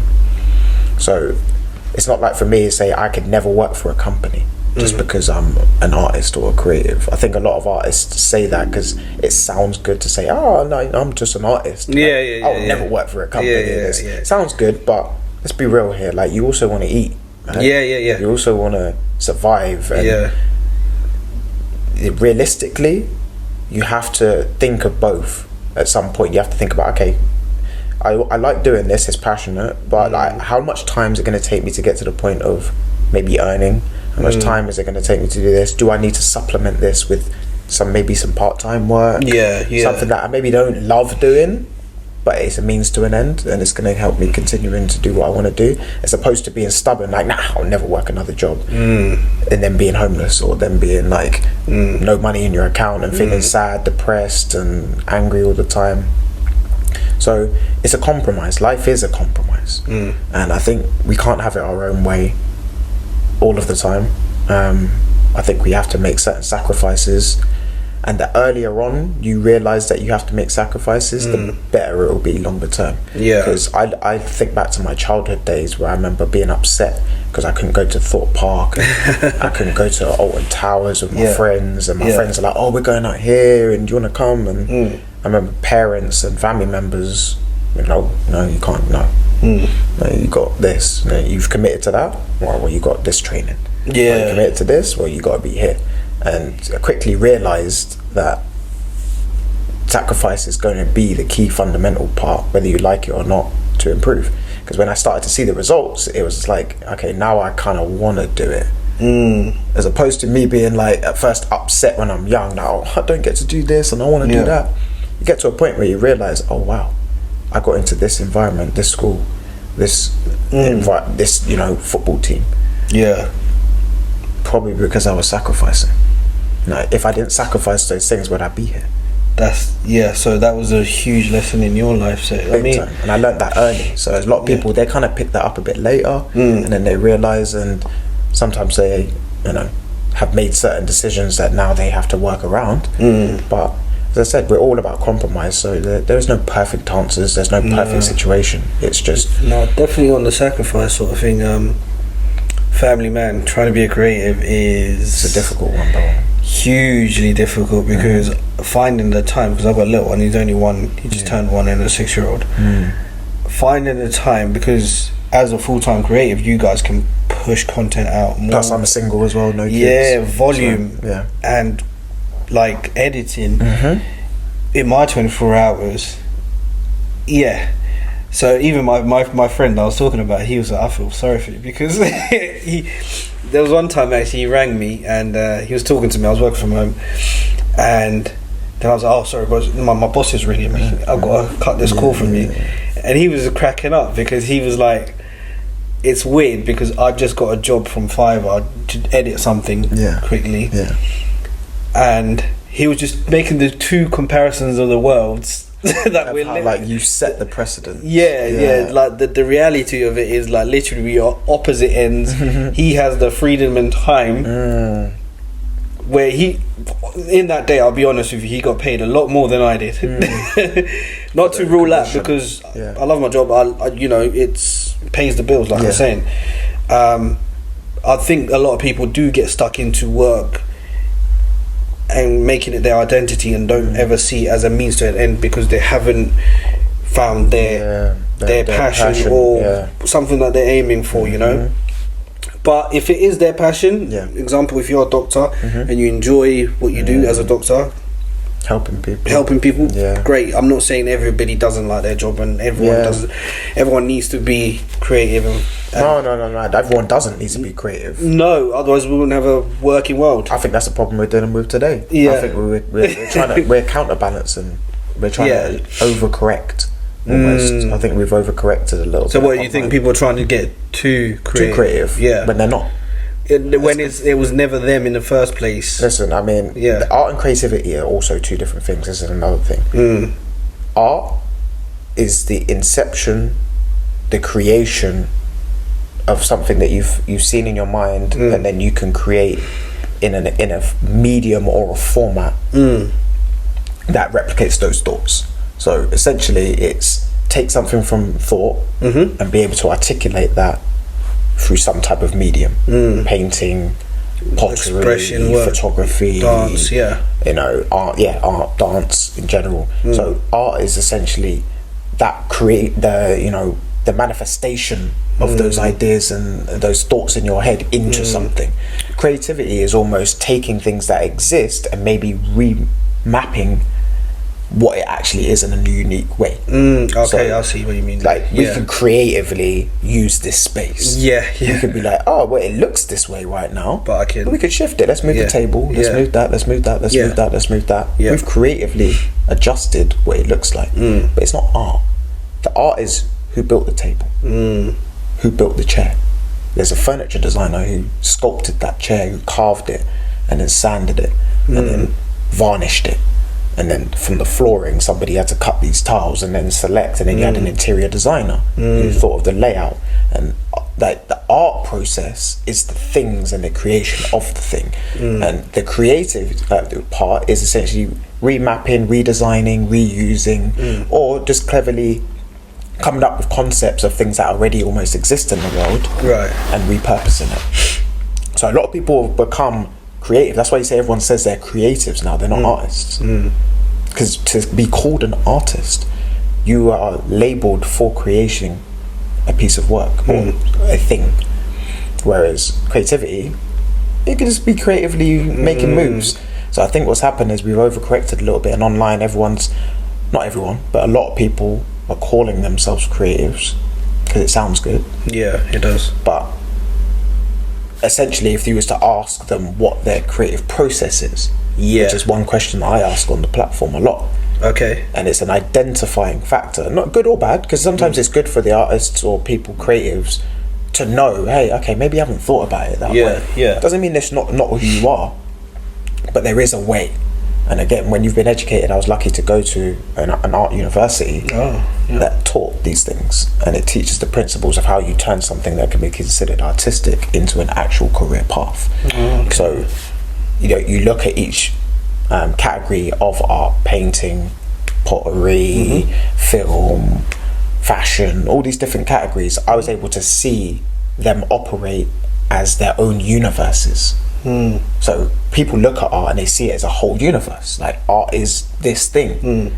Whereas I see it a lot more broken down there, because I went into school and I would see the fashion students. They're completely different to the animation students. They're completely different to the students that do painting. Everyone's got a character. Everyone's got a certain unique skill set, and within their universe there's like certain things, prerequisites, things you need to learn, things you need to do. You know what I mean? So as I said, I think today what's happened is we've got to this point where everyone wants to be labelled a creative because it sounds good, but doing a YouTube page isn't necessarily being creative.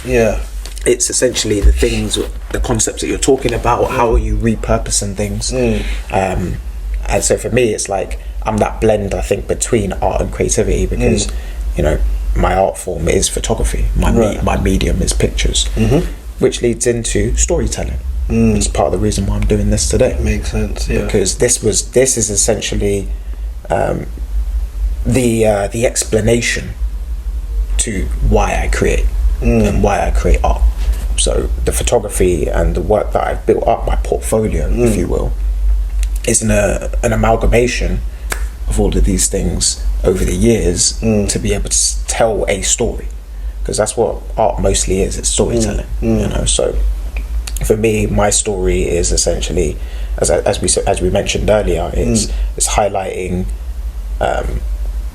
almost myself without calling it like a self-identity project. Right. It's much more about, I have a uniqueness in myself, my diversity, my ability to collaborate and connect with multiple people, being educated in a certain part of the world, and being able to take that and recognize there are others out there who have that same message, but there isn't much of a voice for them. So I've tried to create that voice for them too, and a lane, if that makes sense, to be like, all right, cool, here's the story, here's the lane, and let's put it out there into the atmosphere, and it's kind of like an explanation for my art.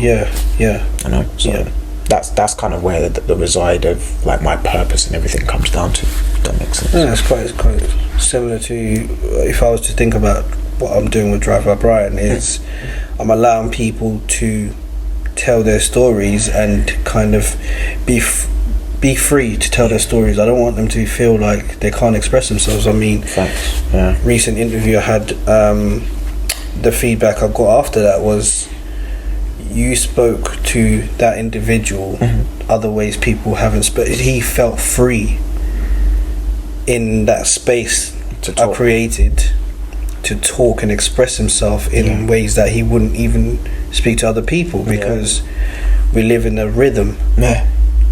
Like, I've interviewed my sister in the space I created. She was free to tell me something that she wouldn't have never said if I just went for a cup of tea, because just rhythm. Exactly. How's things, how's work, how's this and that.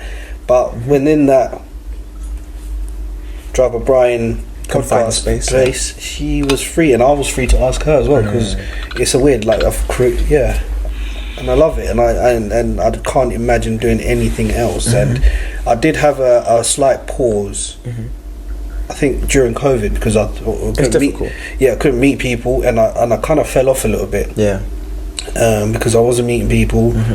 So I thought, maybe it's not point pursuing it.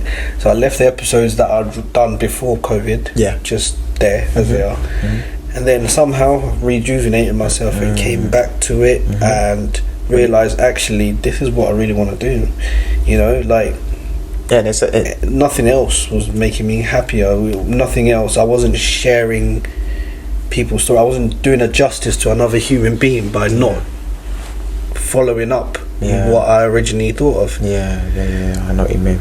Because it's like, when you come back to something that you're passionate about, sometimes it reaffirms your passion for it, because sometimes when you're just in it, you don't really appreciate that you're passionate about it, and it's kind of like, then you step away, or an opportunity gets taken away. Like, sometimes that happens as well, like, you know, especially throughout COVID and lockdown and stuff. I remember same sort of thing for me. It's hard to get people trusting, like, would you want to come on and talk? And then everyone's just like, I can't meet until after, or do you want to do it with masks and all these sorts of things? And I was just okay, I get it.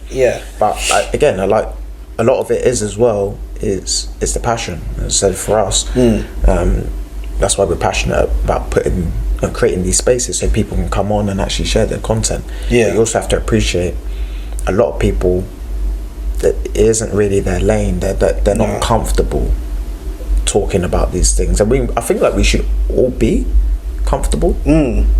But again, we're talking about reality, and as much as you want it to be, or everyone should be confident and be able to come in and sit and talk about what they do, it doesn't work that way. No, I think even me, because I'm a host of a podcast, and this is how I conduct myself in a podcast, on social media, everywhere you find me, this is Brian. So for me to come on your show and be me again, it's fine. It's natural. You're not going to go find me on social media doing completely something different. So integrity, bro. Integrity is huge. Again, it goes back to what we was talking about earlier. Your message and who you are kind of precedes you. So I guarantee you would have experienced this as well. Certain opportunities, maybe even the position that you're in right now, work-wise, could have been afforded or given to you based off of energies that were received before, whether it's somebody had a chat with you, whether it was somebody met you somewhere. I mean, you just said that you remember seeing me at Black Pot. We never met. I received your energy, and you don't know what and luckily you were conducting yourself in the right way, in the essence being you. Exactly. Always. Yeah. And I thought, this guy. Yeah, man. And then somehow I saw the algorithm worked its wonders. Yeah, as it does. The algorithm is clever. Exactly. Don't knock it. Nah, seriously, it does work. Like, people have this negative stigma, I think, about online and AI and everything, and I think all it is really here to do is show a representation of us. Yeah. Because without us, there is no artificial intelligence. That's one.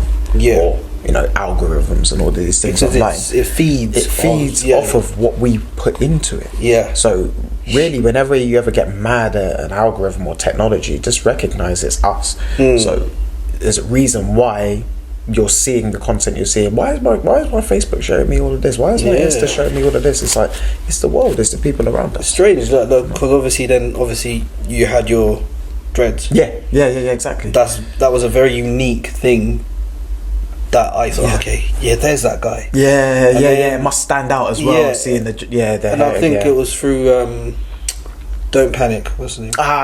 Don't Panic. Shout out my guy, Don't Panic. Yeah. And it was through that way somehow the algorithm done its thing, and I came across your page. Yeah, crazy. And then here we are sitting down. Yeah, man. That's 6 degrees of separation, man.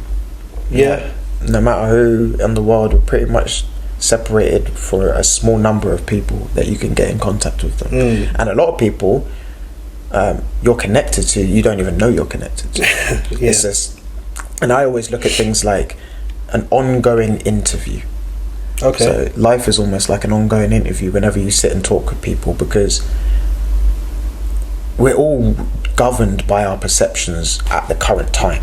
So right now, we're judging this based off of a great conversation between us, two hosts, storytelling, talking to the people. But let's say one of us becomes a multi-millionaire. Now, that whole shifts, because now it's like, oh wow, we had that conversation beforehand. Guaranteed, when we have a conversation after one of us makes that money, there's going to be a different energy received now. It's like, I remember having that chat with you before that thing was even a worry. Concerned about. We just had a good conversation, and that's how I think a lot of these big companies and brands come around. I don't think, from my experience working in and around them, most of the employees who work at these top companies and they work on the boards, and I'm talking board level, they're not qualified. People have. I don't want to say too much, but I know what you mean. You know what I'm saying? Yeah. And I'm not talking about everyone. I'm talking about there's a number. There's a percentage of people who work on board levels who don't start off as the qualified people that they turn into when they become. Sometimes it's just they're friends with the owner. Sometimes they're just friends with the owner. Their circles.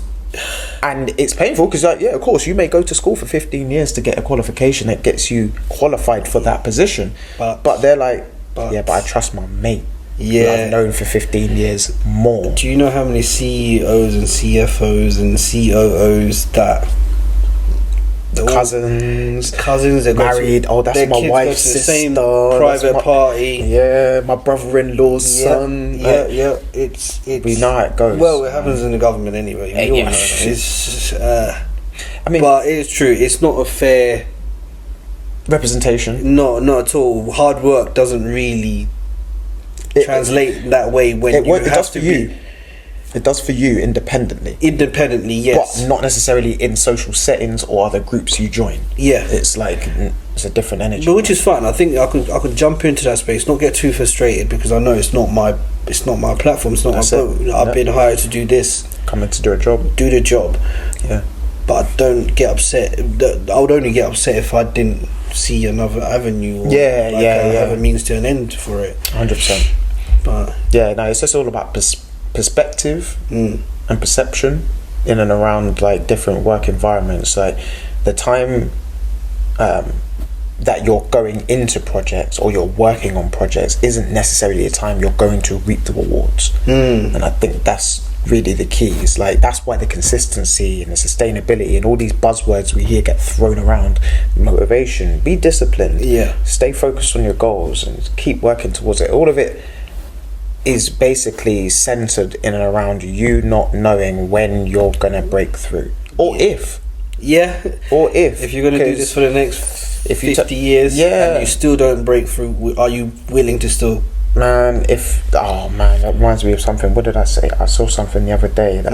It was talking about, it was something along the lines of saying, if you knew where, that's right, it was one of the old posts from like an old photo I did. I must have saw it from somewhere. But basically it was, if you knew which direction you were going in and where life was taking you, would you continue going down that road? I remember asking myself that question. Like, I was at, shout out Casual Ballers, I was there at an event called the Champions Mentality event. And we was at Stamford Bridge. That's where it was hosted. And I remember us having a conversation. I remember going out, taking a picture of the football pitch and then just posting that as a caption. And or like a little bit of writing, because just made me think a lot of the things that we actually do. And I personally feel like I would have continued doing majority of the things that if I knew where I was going, I'd probably still continue going down that road. I would like to think so, at least. I'm sure we'll see, it's something we wouldn't know, but it's just something to think about, because I think a lot of people do like that. You know what I mean? A lot of people, if you used to tell them, for example, you're going to break through in what you're doing. It's going to take 15 years. Like, are you going to keep doing it? Well, I'll tell you what, a lot of people, I'll tell you what they would do. If they thought in the back of their mind you're going to get there, I'll tell you what they do. The moment you give guarantees is the moment you basically, I don't want to say kill the project, but you kind of you change the direction of what it actually could be.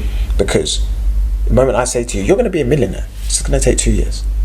Like your mind. Your mindset shifts. You might just be like, all right, well, let me just do these couple of little small things on the side, because I'm about to be a millionaire in a couple of years. Like, back of your mind, even if you don't say it, the mere fact of you knowing that could just drastically change how you operate. And now, in reality's terms, it would be a case of maybe that means you don't get there now. You've changed so it's like the essence of it. Like I said, if you was to guarantee it, that's different. But all you could really do is judge how people operate and act after. But I would presume that most people would slack off. They would. Most people, most human beings, once they know that they're guaranteed something, they don't tend to work very hard for it. People work very hard for things that they're worried about losing. Family, like good career path, jobs, assets that you've attained that take a long time to get. That's what you're worried about leaving. Because it could be gone at some point, which makes it more valuable. Like your family members makes it more valuable. That if they was to go, it's like, wow, they have gone.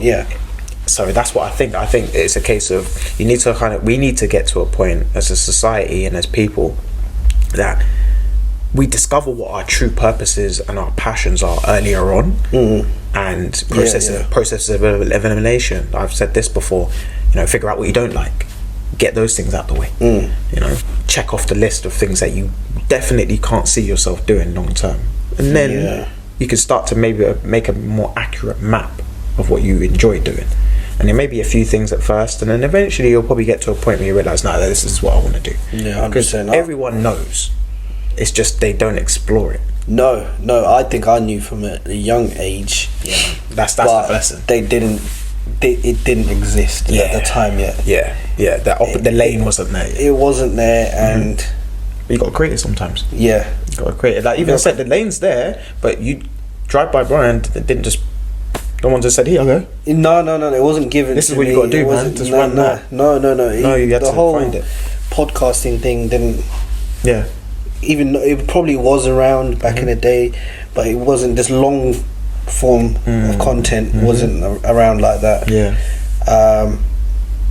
But boy, I'm very happy that it did, because it ticked a box in my life anyway. Exactly, man. And that's Definitely. the thing. Like, if you as long as it touches on something that you know you're passionate about, It does. Yeah. there's purpose and there's a message behind what you're selling or you're putting out into the atmosphere.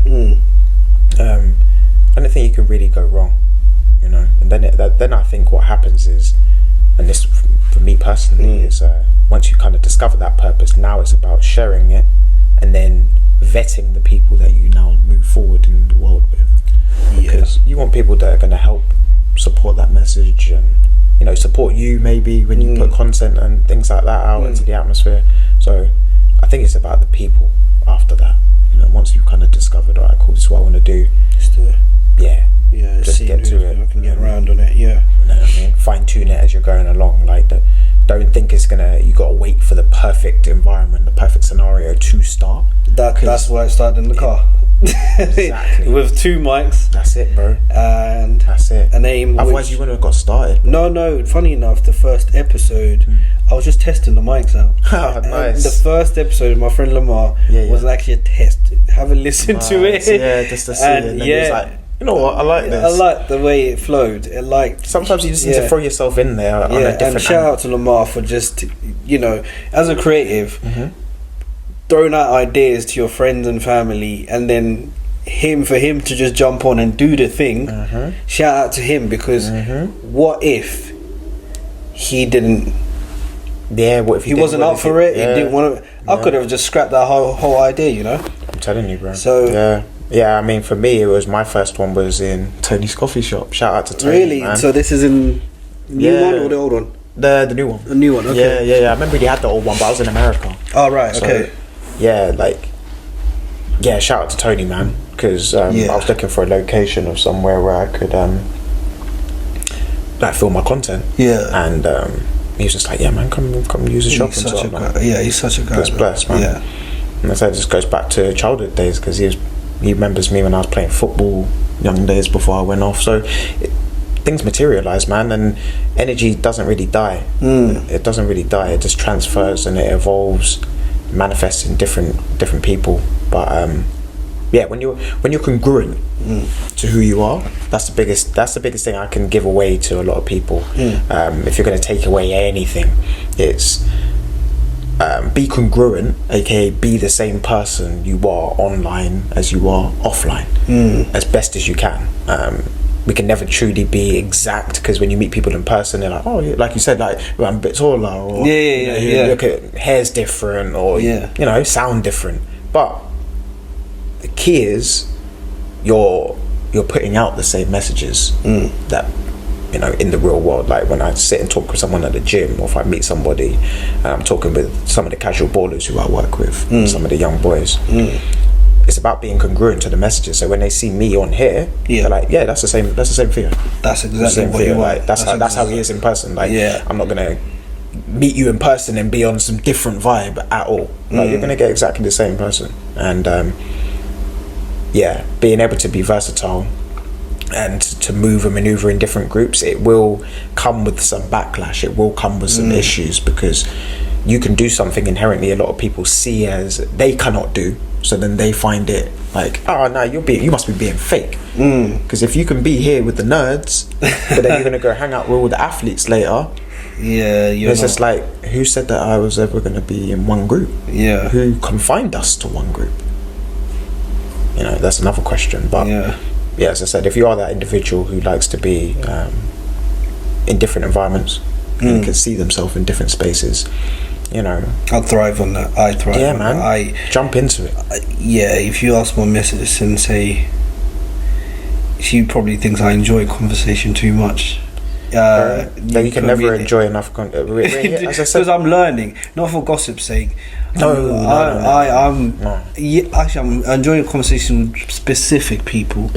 Sorry, that's what I should say. If I find somebody very engaging and on that same mindset, I just want to bounce ideas off them. I want to see where they're at, and do you know what? And it shapes me and creates who I am. I mean, especially like your mannerisms, your vocabulary, there's certain things you're going to say that I might take as I like what he's saying there. You know what, that word, you know, it's a repetition. Yeah, there's certain podcasts I've listened to, and and I've picked up words that I thought, you learn, innit? Yeah, and not even on purpose to try and repeat them, but they just come out sometimes. Yeah, you know. Yeah, man. Yeah, we're creatures of our habitat. You know, like, and like I said, our routine earlier.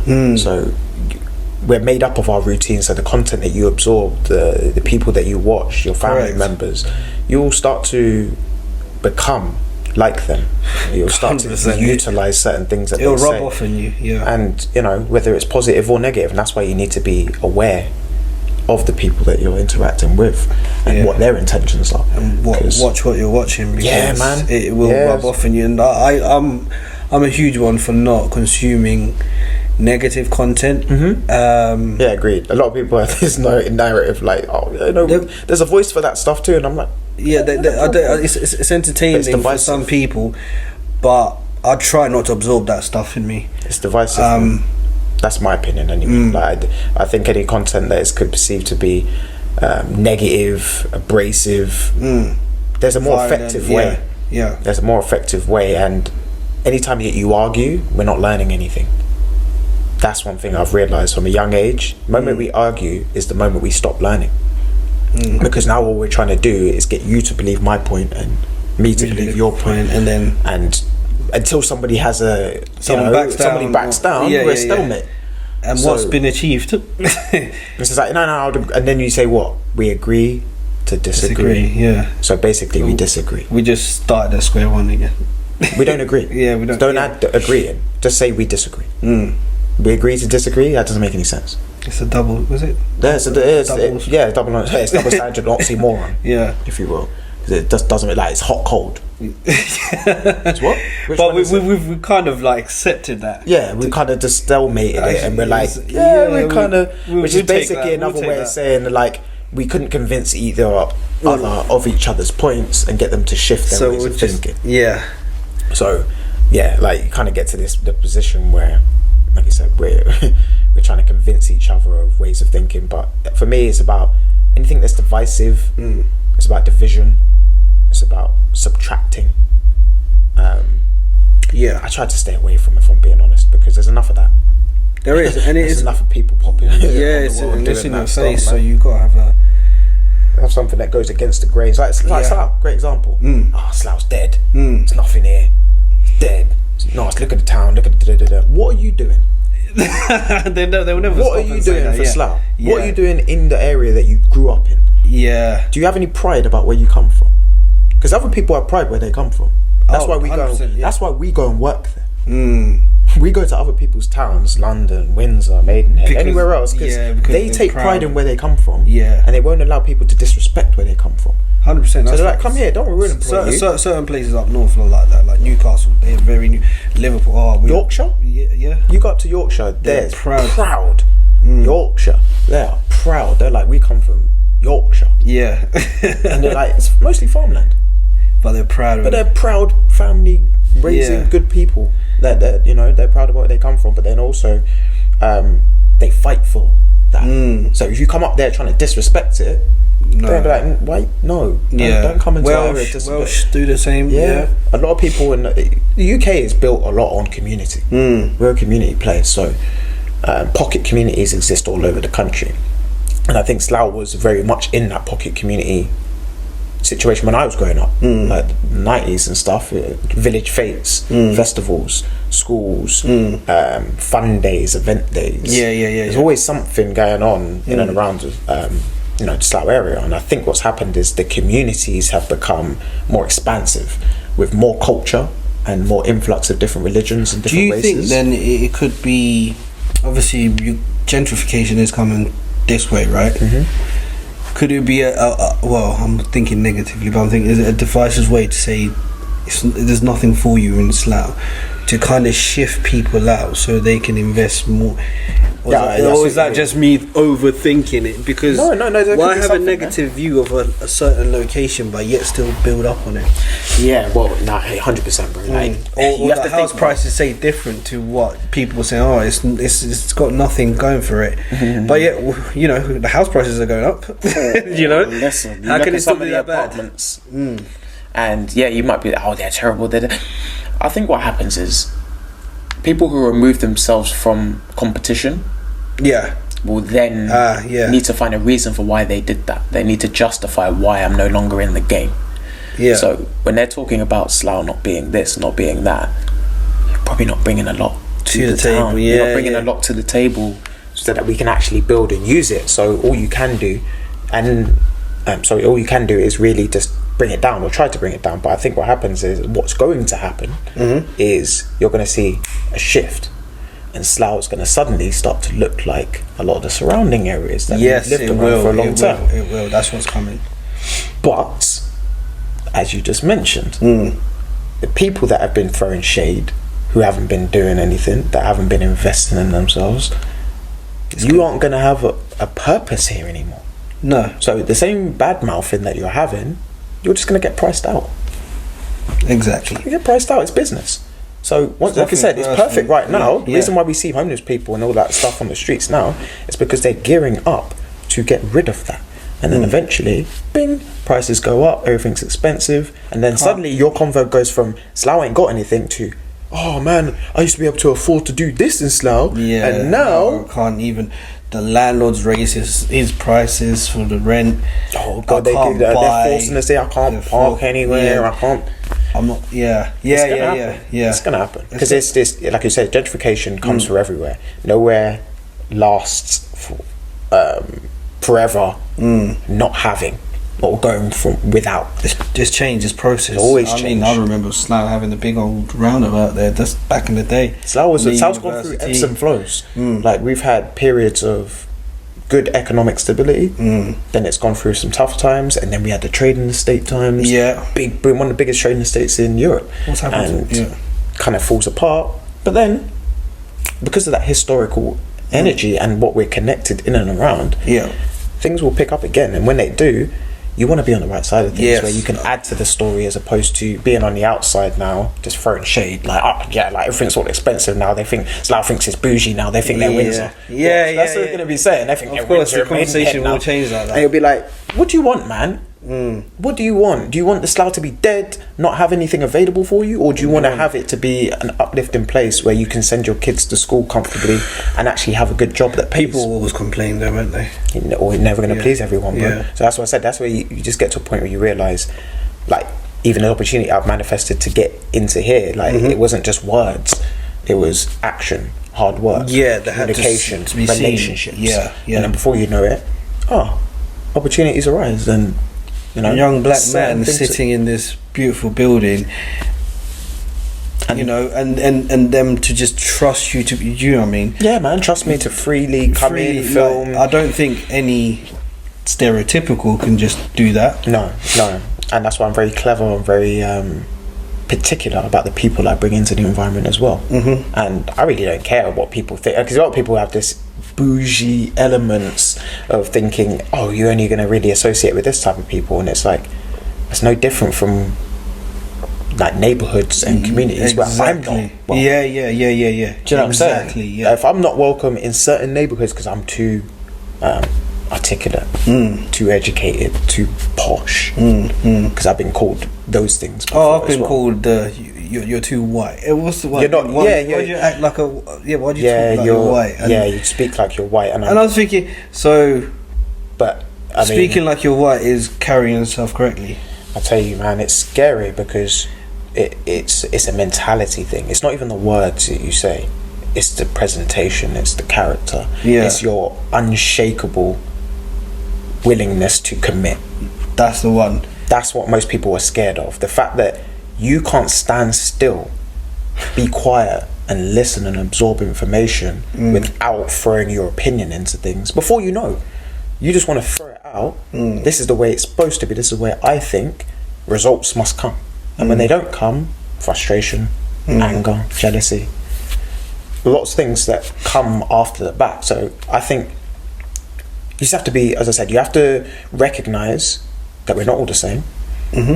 But I definitely feel passionate about this area and this lane, because I know there's hundreds of thousands, if not millions of other people that are like myself who think similarly. And they don't want to be labelled as a roadman. They don't want to be labelled as, you know, someone that's just in the neighbourhood who's just stylish, cool, whatever you want it to be. Like, there are other versions of us that are able to kind of tap into multiple spaces but still be respected. And I think it comes down to the respect. I think it's important for people like ourselves to be in spaces that are professional, that look like this, because it's representation, man. It's representation. Like, not everyone's going to be able to get those opportunities, but if you can be in the spot to set a good example, maybe the next time that somebody is in these spaces looks at somebody who looks like you, and they're not like, you're not somebody I could work with. Like, they'll have at least a positive memory of somebody that can open another door. Which is funny, actually. In a similar sort of setting, I had an opportunity during the pandemic. I don't stop thinking about opportunities and business ideas. I opened up a ghost kitchen. Nice. Okay. So I was doing pizzas. Nice. And I had Deliveroo and Just Eat and quality. Uber Eats. So I was doing that as a side hustle. Right? So there was a space where quite close to my home, where it was an office space. Nice. Okay. But the guy actually gave me the opportunity to change it into a makeshift ghost kitchen. And do you know what was the most important thing? Kitchens are hard to find, bro. Yeah, they are. But it's the conversation, the reason why he gave me opportunity. Because like you're saying, he could have just looked at me and think, why am I wasting my time? Why am I even going to trust this guy to run an idea that this place has never had it? With the stigmas that exist. With the stigma, and I thought that was the most refreshing thing ever, for someone to give me an opportunity, looking at me and my colour and young black man, to enable for me to do it. And I was paying him the rent and everything like that, and just as fine. And we parted ways because it just didn't work out. Parted ways. And nothing, positive connection. It's positive connection, and it was just refreshing for someone to give me opportunity, and for me not to feel like, because of my colour, he didn't give it to me. That's powerful, man. So, and while we're on that note, big shout out to Podium Space as well. The people who control this building and space, they rent out the different spaces in here. But massive shout out to them, because the ladies that I connected and communicated with before this opportunity came around, it was like you said, they could have just looked and seen the stigma of what I'm doing, what I look like, but you almost have to defeat certain things first. You have to kind of quell certain potential stresses or worries that people may have, because it's natural, man. Like, we're all fearful individuals. We want to protect our investments and our assets. Of course, exactly. So the example, they came to me first time we had to negotiate, because it wasn't just, here you go, here it is. So to come in, they were very unsure at first, of course. And then it was like, okay, I'm not really sure how we can get a return on investment for this and these sorts of things. And then I had to explain, some of the people that I know. Then potentially some of these people could help visibility for your place, because I'm the only person in here doing this type of work. Exactly. So they saw that, but then more importantly, now you have to prove it, because they'll give you an opportunity, but then now that they've seen people come through the door, they see and I'm validating it. It kind of makes them feel good. And I had a conversation with one of the ladies, shout out to Vera, who mentioned that she spoke with some of the team members who work at Podium, and they were talking about, this is the kind of clients and this is the positive, and I was just like, this is amazing. It's like, it feels validating, like you said, to be no colour issues, just purely how you carry yourself, professionalism, say what you're going to do what you're going to say, show up on time, basic things, and basic fundamentals. And that's why I think so much things have been pulled back from society today, is because we've gone away from the fundamentals, and recognising those basic things, showing up on time, That's a huge humility. Huge one on me. Timekeeping is number one on my list. You have to be punished from a young age to really. No, for me, I'm a time addict. Like, that's good. I respect my time. Yeah, man. And I respect other people's time. That's the most important one. You will never catch me late to anything. That's good. Ask any of my friends. Yeah, man. That's the way it should be. That's the way it always be early. Early is on time is late. Always. I don't even fit the stereotype. Black people always late. I didn't do that on purpose. No. It's just not me. Well, maybe you did do it subconsciously on purpose to maybe counteract what you know was coming, because it's part of the stereotype, isn't it? No, I've had a manager say to me, "Well, you don't. You're not late on. You're never late." Like, I'm thinking. But guess what? If I was, would you employ me? Oh, exactly. Or if I was, it would be that running joke. Oh, it's normal. It's fine to be late. But if I get used to that stereotype, what opportunities am I? Do you know what I mean? I might not show up to an interview on time because I think I'm a stereotype. I might as well just carry that. Yeah, I'm good with me. All right, black people can always be late. Like, nobody should be exactly carry that. Forget about like one racial group. I value my time and I value other people's time. And sometimes I do get a little bit upset because other people don't value my time in the same way. Facts. Oh, right. All right. Let's conclude this. Because we could sit here and talk all day, man. Of course, honestly. Man. But I want to get you to highlight where people can find your pod. Right. I'm going to make sure all links and stuff and all that stuff is in there. But also, if you want to leave the people any words of wisdom, advice, I'll do the same as well too. But sure, for my people then. So if you want to catch me and my shows, visit the website www.drivebybrian.com. Should be straightforward. You've got all links to my journal posts, my YouTube, and my podcast on there. On Spotify and stuff as well. On Spotify, on Google, on wherever you listen to your podcast. I'm sure I'll be around. But if you just go on Google, type in Drive by Brian, I should be up there. Last words of wisdom or anything important. What was one quote I've came across? It's find yourself in everyone that you meet. That's a good one. It's not a quote that I've come across. It's just a thought that I had when I was going somewhere. And I feel that's very important for you to find yourself in everyone that you meet, because you can relate and find the human behind the being. So the being is we're constantly acting and reacting. But we're human first, and take away the colour and all the other, strip it down to we're all after the same thing. We all want peace, love and happiness. Absolutely, brother. No, that's powerful. I like that. I mean, just to add on to that for myself is you'll tend to find that the people that you connect with, there is a connection. It's just you need to identify what it is.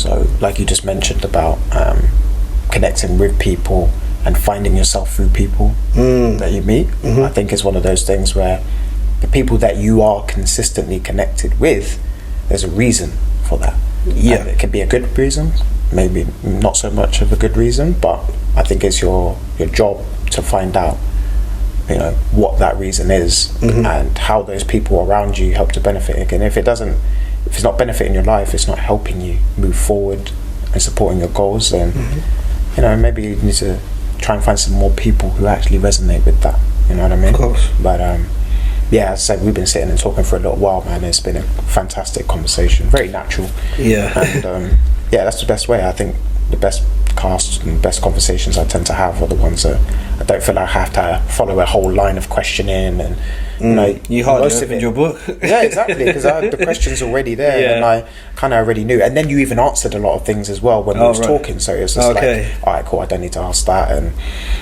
again, when you're with the right kind of people, the right frame of mind, you tend to find naturally you come to you get the answers you need. You flow. If that makes sense, man. But it's been blessed, brother. It's been proper blessed, man, having you come on board. And I know you do audio, so guys, please go and listen out for the episode that will be dropping, and even other ones as well that you've previously done, because we're just trying to grow this space and just put our name out there further, innit? Of course. Anything else you want to leave with the people, bro? No, that was pretty much it. And I appreciate you inviting me today. 100%, and 100%. It's going to be. We'll definitely connect again. 100%. Yeah, 1000%. Yeah, this is just beginning. It's like the first time 100%. We've had a chance to meet. So, yeah. Naturally, we're going to get a whole lot of stuff out in our first meeting. But 100%. As we progress, we'll probably work on a few projects behind closed doors. I'd appreciate that, 100%. And we'll make some things happen, man. But thank you, guys. It's been a blessing, man. As always, guys, go subscribe to my guy. Big thank you for sharing your time. Most importantly, if you've had a chance to sit down and enjoy this episode, go check out my guy.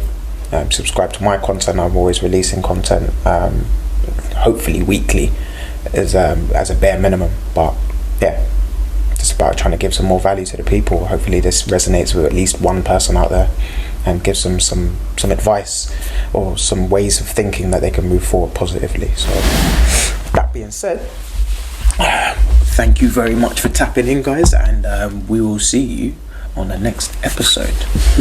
Peace and love.